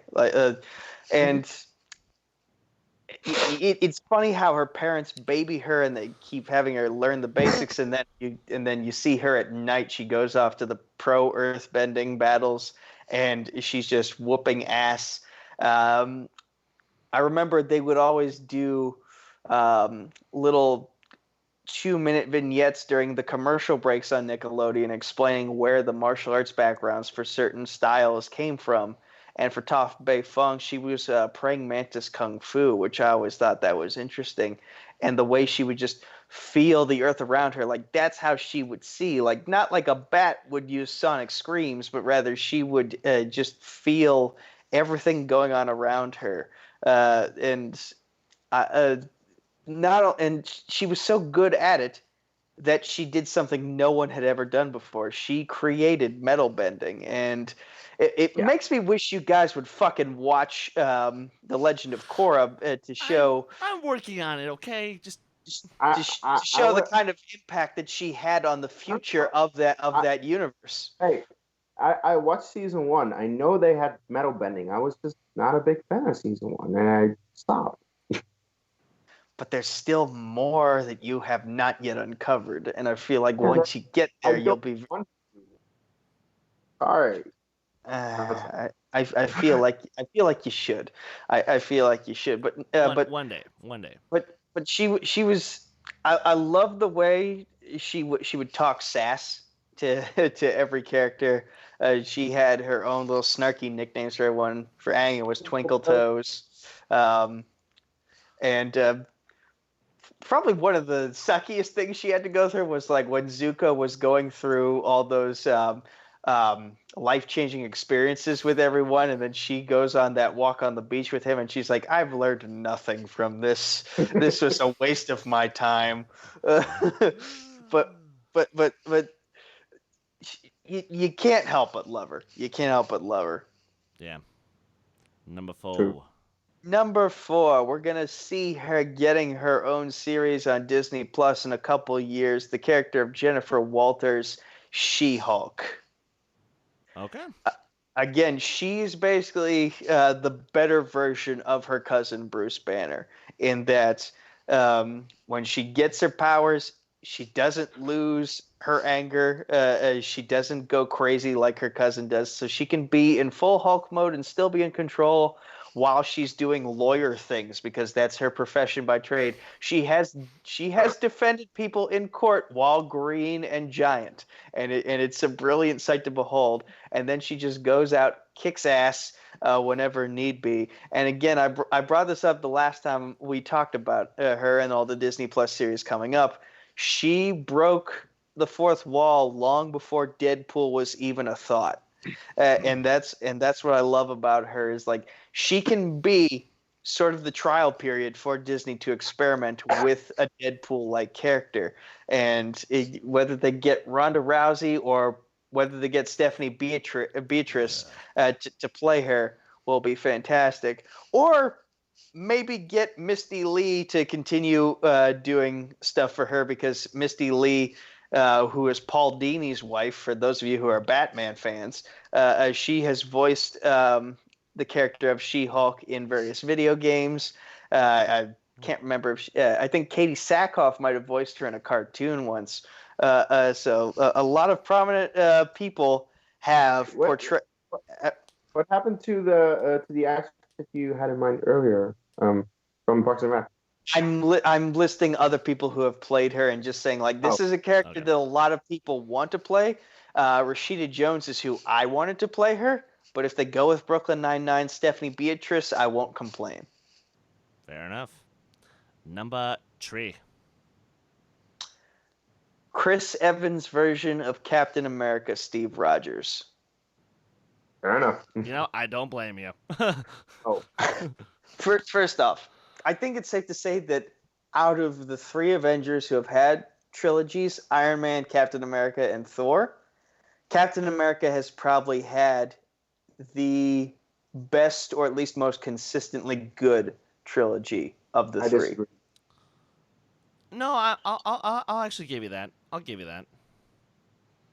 It's simply because I do not like the first Avenger.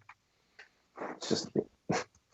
I mean, for First Avenger, it's not one of those ones where you'll be like, oh, wow, that was the greatest thing I've ever seen, but it's also not a bad movie either. It's a good movie that, in a way, it sets up the MCU timeline-wise very well, because it's technically like the first in chronological order. And then you see him... Once he gets out of that ice, realizing, oh my God, we're 70 years in the future, he's trying to find his place in the universe, in the world, and the first thing he has to do is beat up a bunch of aliens. Very interesting way to start off your experience in the 21st century. And then he finds out, okay, the government that I'm working for is controlled by the evil organization that I was stopping several decades ago. That sets a whole chain of motion of events, and then the feud with Tony that happens in Civil War, and sort of the secret Avengers, if you will, that we see in Infinity War, and then that scene in Endgame where where his shield is like slightly broken, and he's got Mjolnir in his other hand, and literally every single hero rallies behind him. And he just says, he says Avengers assemble, and everyone just goes into battle on his whim. Like the fact that he could rally people like that, the fact that he could get anyone and everyone to follow his lead like that, just shows how great of a character he was. And then he finally gets that happy ending. He gets that happy ending as much as it probably messed up the timeline. The fact that he got that happy ending is a happy moment for us all. And I make these weird predictions. It wouldn't surprise me if the Schmodown eventually has a character where everyone rallies around that character the same way every person in the MCU rallied around Steve Rogers in that moment in Endgame. And Chris, I don't think it's gonna be you. It's not gonna be me. Don't worry. It'll probably be like a Roka or a Merle or someone like that. Possibly, but it wouldn't surprise me if they retired after this year, and it's one of the new blood. All right, number 2. Snips, Ahsoka Tano. Okay. Honorable mention for me. Honest to God, honorable mention. I grew up with this character. Star Wars: The Clone Wars was the first Star Wars movie I actually saw in the theater. And I had opportunities to see the prequels in the theater, and it's just my fandom of Star Wars hadn't really taken off yet. So I missed it. I missed that opportunity. And my first experience was the Clone Wars in the theater. And I realize now that movie was not great. Not even good. There's a lot that you have to to get through. But I always thought Ahsoka was a cool character because, who is this Padawan that the Chosen One is getting when we know from the movies that we have not seen her in any of the movies? So, where does her journey take her? And you think about that for a long time, and then as we go through the Clone Wars series, we learn more and more about her, and she slowly loses her cockiness that she gets from her master as much as she gets from just being a young child. But we see her grow before our eyes. We essentially grow up with this character just as she is growing up and learning about how the galaxy works, whether we like the way it works or not. And she disappears right before the Battle of Coruscant. And we're apparently going to find out that she had what happened.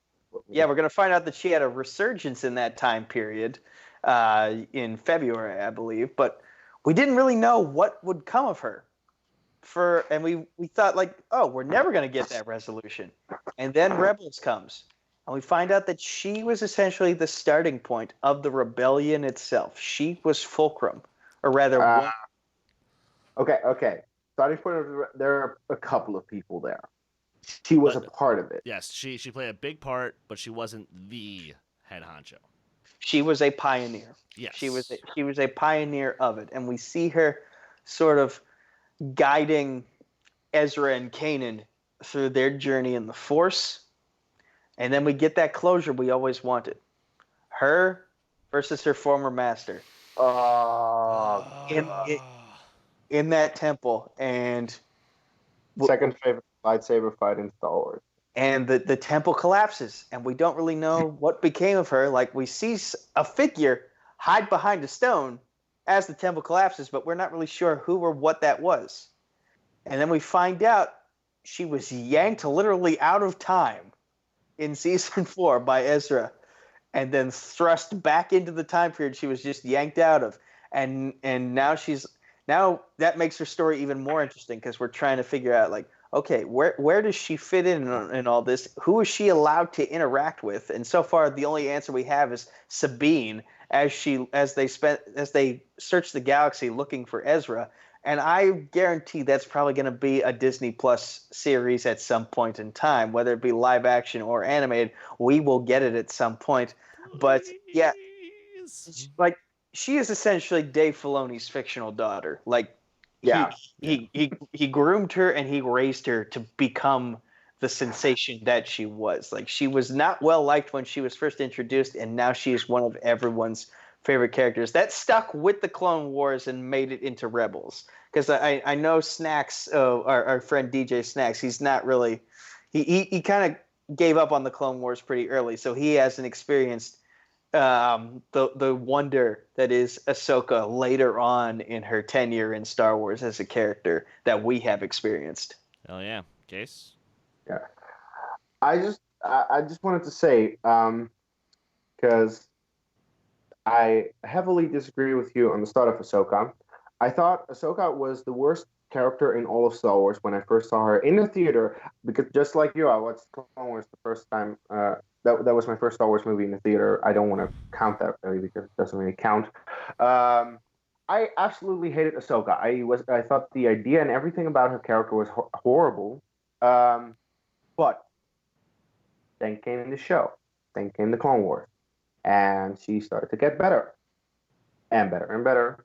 And then the Clone Wars stopped. And it was like, oh, that's kind of abrupt. At least her arc in the Clone Wars closes out somewhat, but not entirely. And there are still like questions because she left the Order. She's still alive in Order 66. What? And then she appears in Rebels. And she is so good in Rebels. And then I read her book, which actually explains a lot about her. And I thought that I wasn't a huge fan of the book, but I thought all the Ahsoka parts were really good. And just to see that a character that I absolutely hated, and a lot of people hated her, to be now actually one of my top 10 favorite Star Wars characters, that is insane that they managed to do that. That is beyond anything. So props to Dave Filoni and everyone involved with making that character. I will also E.K. Johnston, was that the Yes, name? Yes. Yeah, the name Not to of be the confused writer. with E.L. James. Heh. No. But it's insane how they gave us a complete turnaround on that character. Made pretty much everyone who knows her at least in Rebels love her.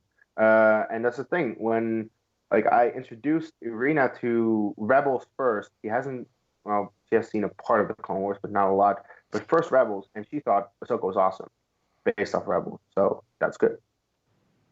All right. Awesome. So then it looks like Nico and I both have a Star Wars character in our number 2. But before I get there, I'll take it through my number 5 real fast here. Dorothy Gale. She was one of the first characters I came to love as a kid.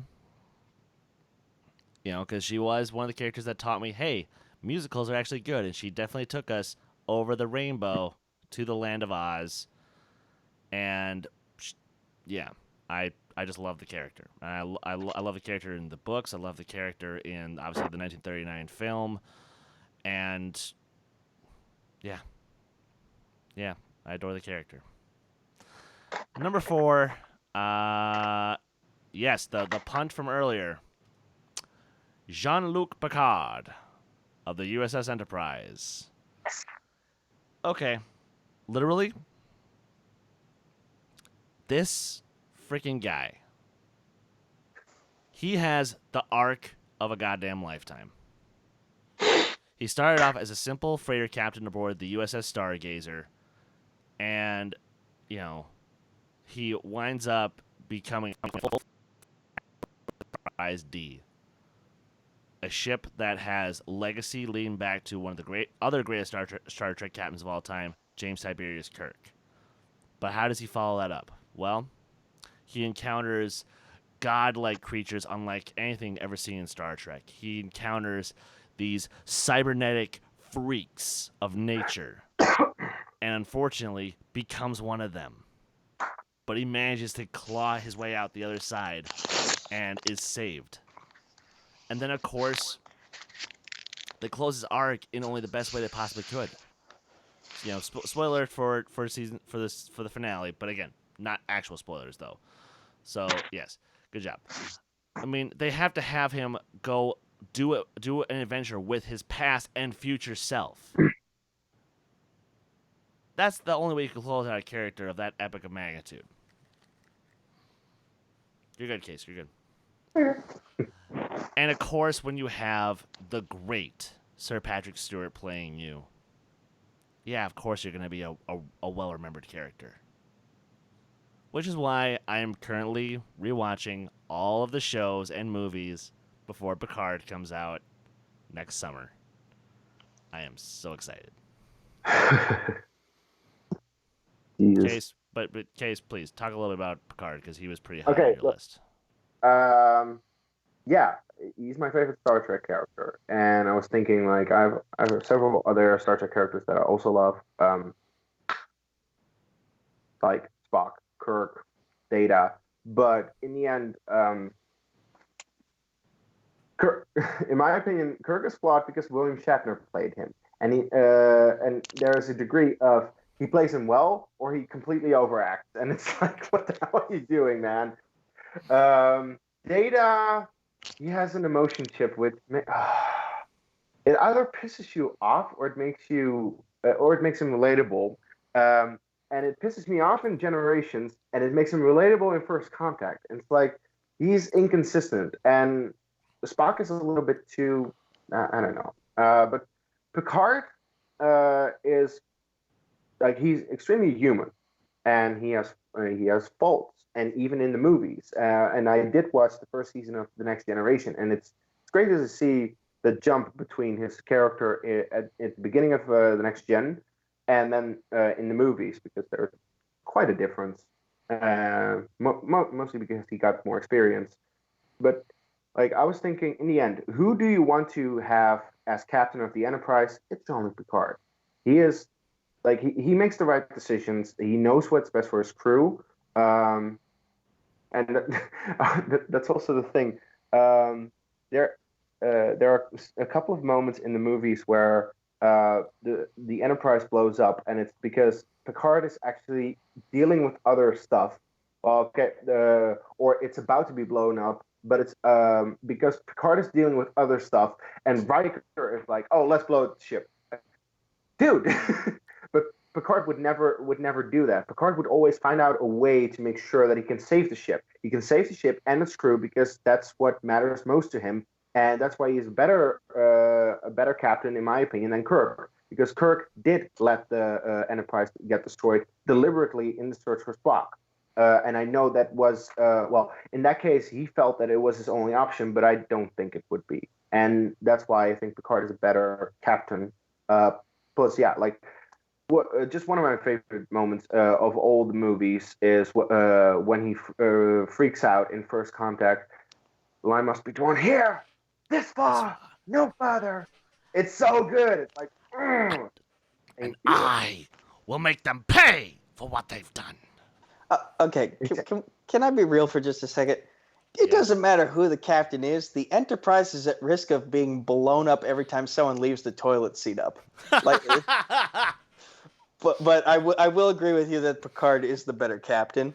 And there's a part of me that's curious to see, like, if we continued with the Kelvin timeline into the Next Generation crew, who would portray Picard? Yeah, that would be extremely interesting. But I don't think anyone would come close to Picard. Whereas William Shatner, yeah, you can follow him up because William Shatner is not that great of an actor, and Chris Pine is. And also, like, if you look at the movies, the times that the Enterprise blew up in Star Trek III: The Search for Spock. That was a decision made by Kirk because he thought it was his only option. So it's essentially Kirk deliberately blew up the Enterprise.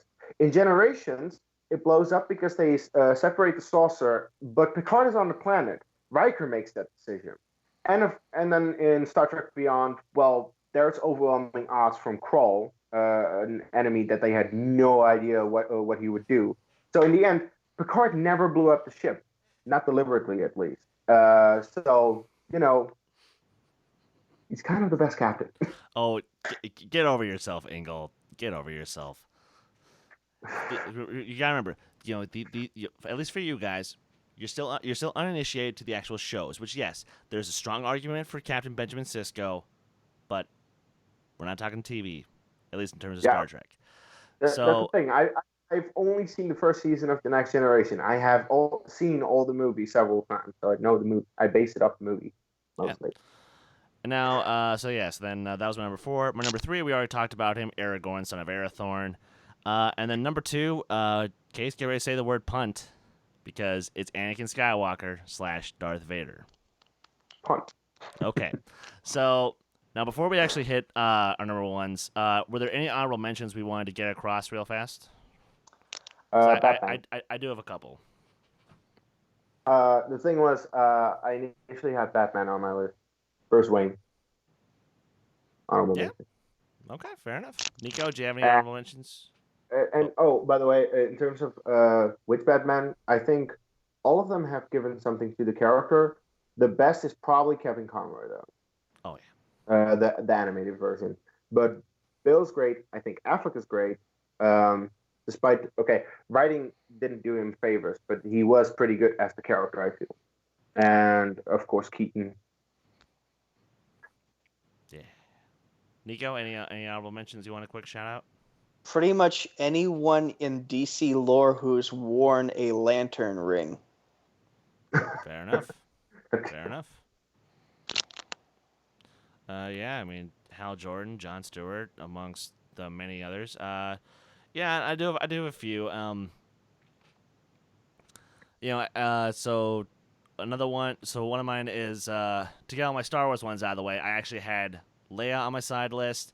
I had Kyle Katarn for the Jedi Knight series on my side list, and of course I had my bae, HK-47, the greatest Star Wars droid who ever lived. Oh, but by the way, in terms of Star Wars characters, Kanan, Kylo Ren, Revan, Grand Admiral Thrawn.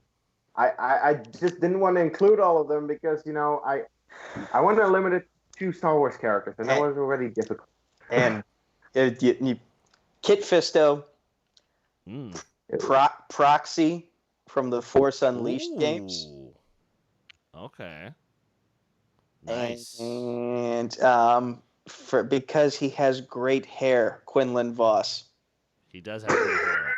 I have to give you that. And Asajj Ventress too. Like Dark Disciple is such a great fucking book, and she is. No. I love that character. Great character, great book. Case, you can just you're allowed your wrong opinion, but no, it's not that. It really isn't. And then another one. Okay, the reason I couldn't be serious about this pick being on my actual list, but I just think because I swear to God, I think I'm falling in love with this character. That being Video Drew. Oh right, there's 5 by the way. Oh yeah. And then my last honorable mention is again kind of a recent discovery for me, and it's actually not from a book, it's not from a TV show, it's not from a comic, it's not from a movie, but it's from an album.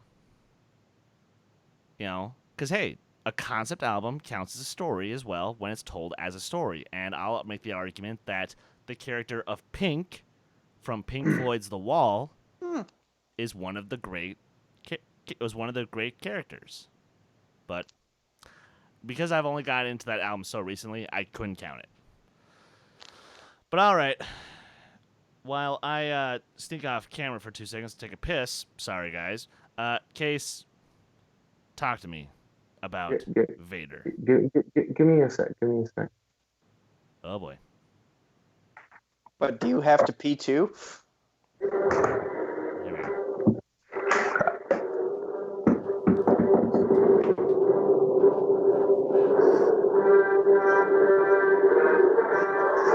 I swear, if you get us flagged for copyright, we're gonna have a problem. Yeah, I know. So I'll stop right now. But Darth motherfucking Vader. The reason I love Star Wars is Darth Vader. The reason that Empire Strikes Back is my favorite Star Wars movie is because of Darth Vader. It's the movie that gave Darth Vader character. As great as he is in Star Wars, he doesn't get too much character in that movie. And Empire delved into that, and Return of the Jedi even more. but it's where Empire is like, if you ask anyone on the planet Earth anything about Star Wars, everyone will know Darth Vader. Everyone will recognize the Imperial March, which is unofficially his theme. And the thing is, we're now getting the Rise of Skywalker because of Darth Vader. It's all because of him that this entire franchise exists. There were 3 prequels made simply to give Anakin Skywalker a backstory. Now, to be fair, Anakin Skywalker in that backstory is unfortunately not the best, but still the fact that we got those movies made, and then he was also one of the leads in the Clone Wars, and then he also appeared as Darth Vader in Rebels, and he got one of the best scenes ever in Rogue One. He is the reason I love Star Wars. He is also a reason I'm still alive, because that last scene in Rogue One, I went to see Rogue One 20 times in the theater simply because of that scene. It's my most watched movie in theaters, even more than A Force Awakens or any other movie. I've seen that movie simply because, like, that scene is so good.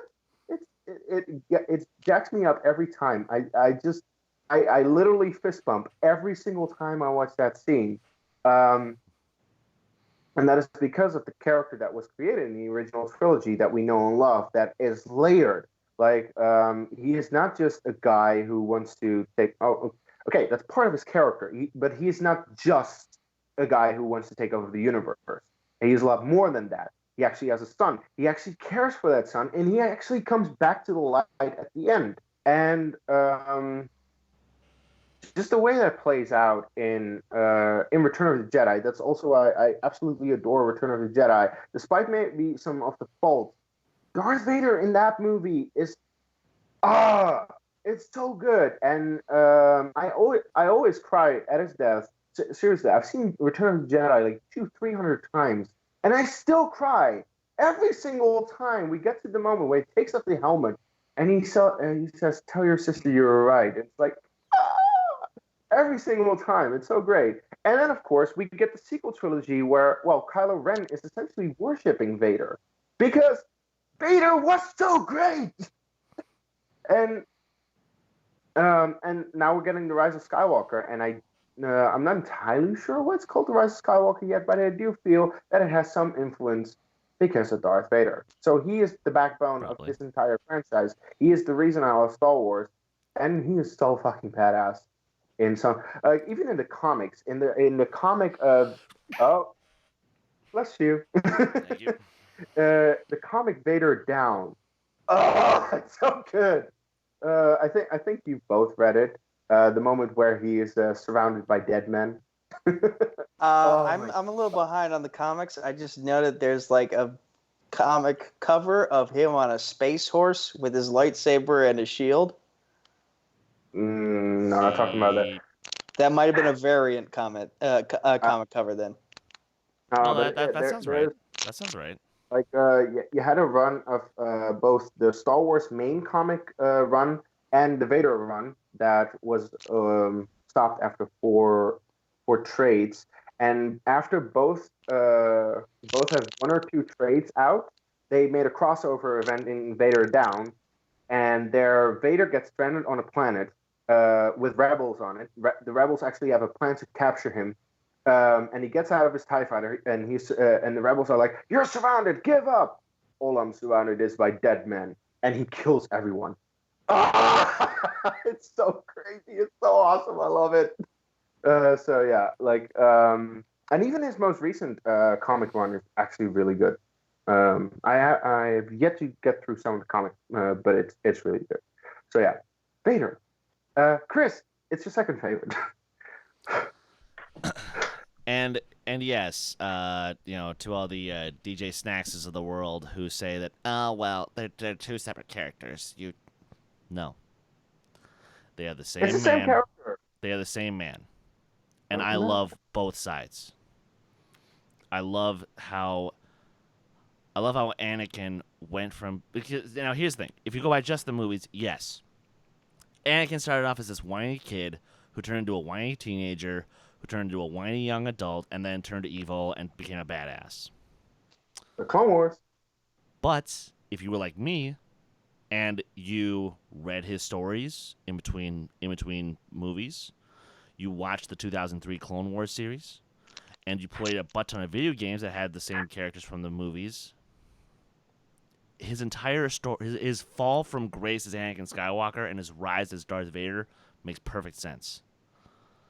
And then his return to the light is all the more powerful in Return of the Jedi when he willingly gives up everything that the Emperor made him do to save his son.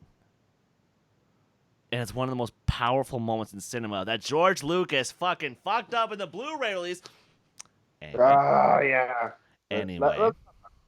By the way, it's also amazing that there was an order of watching the movies invented to make the backstory of Anakin Skywalker and then the turn in Return of the Jedi make sense. The machete order. When you watch Star Wars, Empire Strikes Back, to not spoil anything, then you watch Attack of the Clones and Revenge of the Sith as a flashback, and then you watch Return of the Jedi so that the turn makes sense. Like you actually understand that he's a good person. And there that was way, an entire order invented because of Darth Vader. Exactly. And let's also not forget, outside of possibly Psycho, Empire Strikes Back has the greatest twist in all of cinema. Yes. So, and I very vividly remember as a kid, Empire was a movie that I watched the least, but the first time I saw it, because I'd already well, to be fair, Empire Strikes Back is better if you grow up. Yes. Because it's a more adult movie.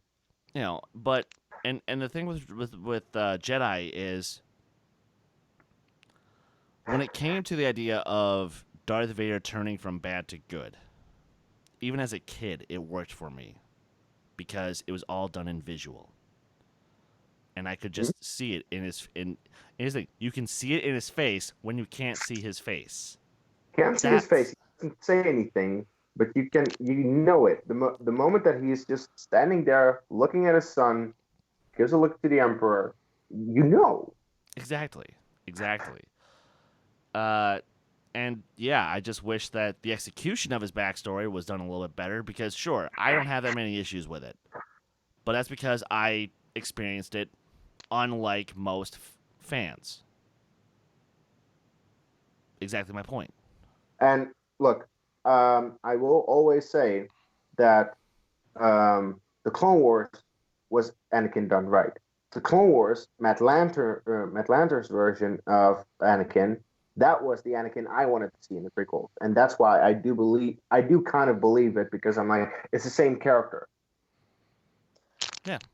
For me, I'll agree with you that Darth Vader and Anakin Skywalker are the same person, but I think they're different personas within one body.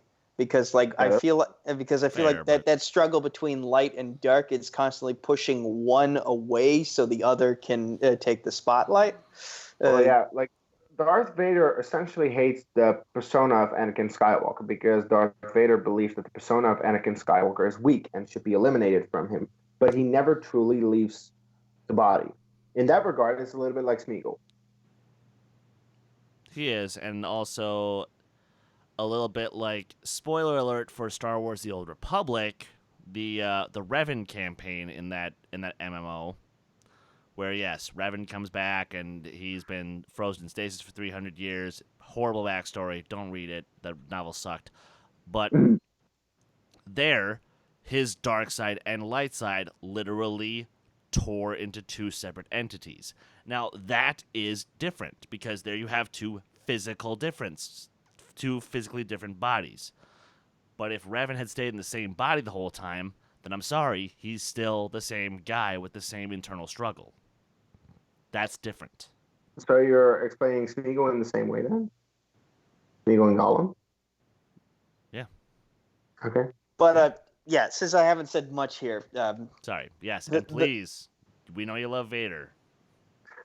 I mean, the title of the next Lego Star Wars game is the Skywalker Saga. That's because of this character and the legacy that he has left in the galaxy itself that the character resides, and in our world. It's his story. Even in the movies, he's not in there. You still feel his presence by his grandson trying to emulate the worst parts of him, thinking they're the best parts of him. By his daughter trying to bring balance back to the galaxy in a period where there is none. By his son teaching the next generation. This character spawned a legacy. And it's weird to say that we're going to get the conclusion to that character's legacy around Christmas time. Yeah. And I'm resisting the urge to mention how ridiculous his love life was. Because so much so that even Pablo Hidalgo said on Twitter, he answered a question on Twitter of you think anything about this relationship is healthy, there's something wrong with you. I mean, if a woman decides to kiss someone after that someone just said that he doesn't like sand, yeah, what? You had every opportunity to get out of there, and no. So, yeah. Now, Nico, it's pretty obvious from the thumbnail what your number one is. But I don't blame you for these two technically being your number one. So please. I am actually considering it a twofer. It is Toothless and Hiccup Horrendous Haddock III. Yes, that is his full name. I actually know his full name. I feel like you can't get one without the other, because when before Hiccup and Toothless had officially met, Hiccup was basically a nobody. Like he was the outcast of all of Burke, which is weird because his dad was the chief. He was someone because he was the son of Stoic. Yeah, but that's essentially all he was, and he was sort of the disappointment of a son of the chief. And all he wanted to do was fit in. So he decides, okay, I'm going to try and shoot down this dragon in the dark of night while we're getting attacked by a bunch of monstrous nightmares. Shoots the dragon down. It happens to be a Night Fury, and we don't realize it until later on in the movie, but, his tail fin got cut off when he got shot down. And Hiccup has him trapped in the woods, and he's like, finally, this is my moment to finally be like all the other Vikings. And he's holding the knife over Toothless, and he can't do it. He can't bring himself to do it, and he instead cuts the net. And that's essentially the start of his journey of realizing he doesn't want to be like all the other Vikings. He wants to change things. And by studying Toothless and bonding with him and learning about him, that's the start of Burke's symbiotic relationship with dragons in a more positive light than what they had before. Like he's even able to change his dad's mind. And for the fans of the TV series, there are a lot of great episodes, like the start of the Dragon Training Academy. We get to see Stoic on a dragon for the first time and realizing, okay, my son's been onto something for the longest time. Maybe it is worth getting a dragon of my own. And watching him bond with it, and watching Stoic bond with Thornado and later with Skullcrusher. Yes, those were the names of his dragons. And then in movie number 2. It's 5 years after movie number 1. We see how much dragons have become an important part of life on Burke, and it's all because of Hiccup and Toothless and the changes that they brought in. And then they step up when Stoic gets shot down. and they have to step up and become chiefs in their own right. Toothless, essentially the alpha of the dragons. Hiccup, the alpha of Burke, and the movie number 3, they're still trying to figure out the dynamic. Well, Hiccup more so. I feel like Toothless has it down, but Hiccup is still trying to find his legs as chief, and no, that's not a pun because he has a peg leg. And the end of I won't say anything more, because if you haven't seen The Hidden World yet, you should. And I'm pretty sure we may have spoiled the end of The Hidden World. It's at one episode of this podcast or another, but it like, just don't listen to any of if we talk about that movie in any of the past episodes, don't listen to that episode until you see. No. All I said was that I bawled for 30 minutes straight afterwards. As did I.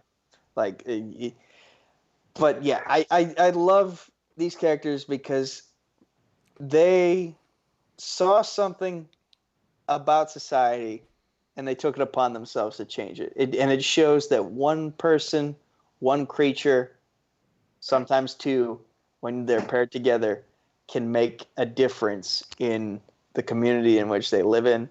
And since then, in the way all those Vikings thought about life, Hiccup and Toothless continuously changed.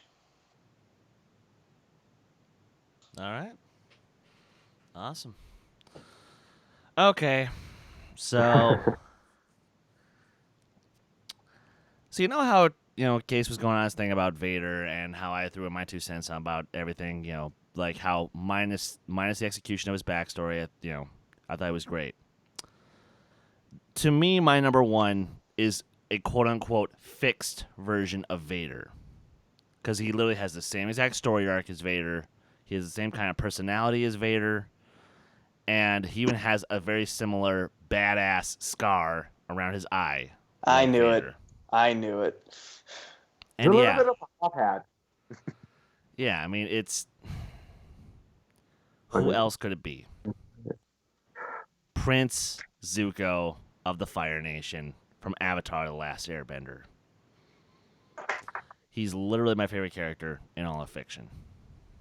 Because A, I have no complaints about anything relating to his story, because his flashbacks, they're all great. His story arc, it flows perfectly for him. Uh-oh. Complaint.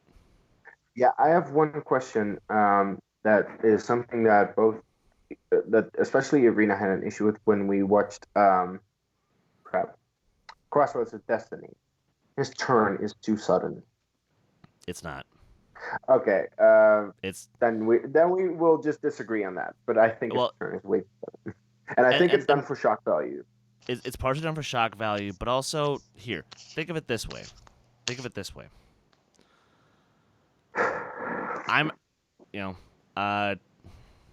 can't say I was an alcoholic, because technically once you become an alcoholic, you're always an alcoholic. It's just a matter of how long it's been since you were a problem drinker. And 10 years ago, roughly, I was a severe problem drinker. Like, I was getting drunk every night for the better part of months on end. Now, let's say I had such a shitty day that all it would take was just one really bad day to get me back on that horse and get drunk every night, again and again, after I was making such great progress of avoiding it. And I even had moments where I completely turned it around. It's still possible to happen. Yeah. It's just a matter of, can my self-control and will, hold out? And in the case of Zuko, yes, he had his metamorphosis moment. But the thing is, when his sister is promising him his honor and the Avatar's in the next room. Honor! Well, it's a great joke, but yeah, you kind of can't blame him in that scenario. Plus, it does lead us to, in my opinion, the best arc of Season 3, and that is, of course, Zuko's. Dear God. So, And the other reason I relate with him so much is because, well, I don't think there's a character in fiction I personally have related to more than Zuko. And I'm dead serious when I say that. Because growing up, I had way more anger issues, just like Zuko did. I had this overwhelming sense of guilt for everything, for every little fuck up I ever made, like Zuko. And I wanted to get something done that I knew was impossible, like Zuko. And to me, I literally just can't name any character that I can relate to more, that I admire more, that I feel is more perfectly written, acted, directed. Like to me, there is not a more perfect character than Prince Zuko of the Fire Nation. Yeah, how predictable am I? I like that Case had Iroh on his list because Iroh was essentially the better half to Zuko. He was the positive thinking father figure that Zuko needed. And you said that there were things that Zuko thought were impossible, but he still had to take them on because it was how he would reclaim his honor.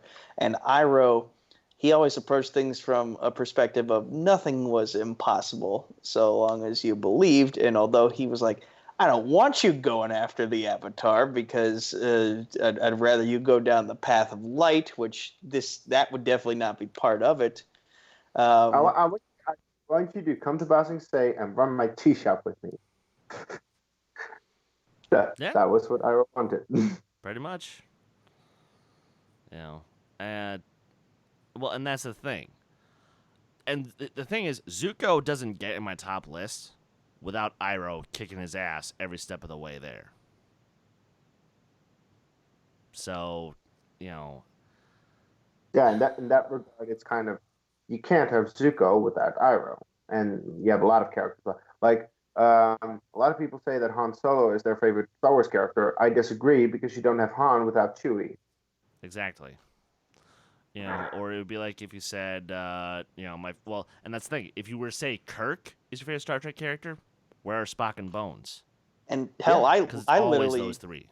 My number one was two characters because you can't have one without the other. Like you don't get Hiccup in all of his glory, literally building new solutions to every problem that comes Burke's way, if not for Toothless giving him the inspiration to change the way things operated on that island. Yeah. So I have to settle on number one.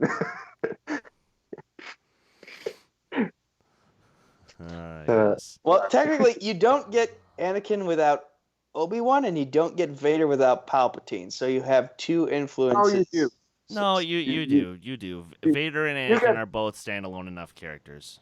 No, that's the thing. You can love Vader on his own from the original trilogy without ever having anything to do with Anakin. Because before the prequels, people also had Vader as their favorite character. You don't need Anakin in that regard. And Palpatine only really gets introduced in Return of the Jedi and only really at the end. So, Pretty much. I mean, you know, and of course, how funny enough, and the episode that defined Zuko as my number one was from to my understanding, the only episode that has a character by themselves the entire episode, and that is, of course, Zuko alone. How appropriately titled. Yeah. Because that was arguably the episode where we saw the most character development out of any one character in the entire show. Mm-hmm. And when I remember very clearly, when I first saw that in 2006, my mind got fucking blown. You know, because and at the time, I was getting bullied pretty badly in middle school. Same. And in a strange way, the episode taught me to just, honestly, even if you have done a lot of things that you you have to own up for, you have to answer for, own up to who you are. And that was honestly kind of refreshing. And it's why I still cry every time the town rejects him after he just saved all their asses from those soldiers. But yeah, Prince Zuko, the Fire Nation. Favorite character in all of fiction. And with that, guys, thank you for tuning in to this week's episode of the Who Cares Anyway podcast. We hope you all enjoyed the conversation. And, you know, to be honest, I don't think we actually set a topic yet for next week. We'll get back to you on that probably the next couple days on the Facebook group. But I might be at a Pirate game. Oh, Pittsburgh Pirates, right? Yes, right. Baseball. yes. But no, Nico, where may the good folks find you online? Facebook, Twitter, YouTube, at Nico Suave Regoli, or just Nico Suave with 4 random meaningless numbers at the end. On Discord, Instagram, Snapchat, and LinkedIn coming soon. # give Nico a job. Combat Wrestling Trivia on Facebook, Combat Wrestling Network on YouTube. The poorly made Twitter handle is at Combat Wrestlin, the number 2. There is no letter G. Right here on Dedicated to Art and all the places Chris and Kees will say in just a moment. Let's go through the hashtags. # China Sticks. # give Nico a job. # D2 anniversary. # Trivia for Thon 2. 3 big main events confirmed for Trivia for Thon 2 so far. We obviously have the 3-on-3 movie trivia face-off exhibition between the 3 of us and call to actions Alex McFarland, Paul DeNuzzo, and James Spence. We also have a 5-way Full Metal Random Schmodown Trivia Iron Man match between a bunch of reactors. And I can now confirm this. Combat Wrestling Trivia will be crowning its inaugural tag team champions in a multi-team gauntlet match. Wolf. All right, Case, where can the good folks find you online? Multiple teams in a match does not work. Period. Yeah, we barely survived that 3-way. Yeah. Anywho, shit. Hashtags, guys. Hashtags. And of course, at Dutch Movie Guy on Twitter, Case Cornelisse on Facebook and Letterboxd. Check out Schmodown reactions. Our Schmodown reaction to Bibbs versus Chance. That is one of the matches of the year. Honestly, that was great. Mm-hmm. Check out the reaction. We had a lot of fun. And yeah, the tournament is in full swing. I believe there will be a throwdown tomorrow, like a live thing. Next week. Next week. Oh, it's next week. Okay. Yeah. So there will be a lot. There will be a couple of interesting matches coming up. So check out our reactions when they drop. I wanna go back to reviewing. When does Resistance come out? A few weeks, right? In like 3 weeks, yeah. Okay, so in a few weeks we come back with Resistance Season 2 reviews. I'm very much looking forward to that. Final season. Yeah, I still don't get that. Yeah, I don't. I'm kind of in denial about this. Same. We'll all be very much in denial about it. But, of course, guys, you can always follow me on Twitter, Instagram, Stardust, Letterboxd, and Discord at Skywalker Dohmen. You guys can follow this very channel on Twitter and Instagram at D2A Channel. Please like our Facebook page. If you're listening to this on the podcast feed, thank you so much. Make sure you comment, leave a rating. Honestly, just share the show. Share the show wherever you want on social media. We really would appreciate it. And, yeah, there's so much more that's going to be coming for the rest of the year, and so much that's going to start happening next year. And I'm not going to tease really anything yet because we haven't really had the conversations, but there is going to be some new content coming next year, and some big stuff, too. So, guys, until then, you know what to do. Take care! Yeah!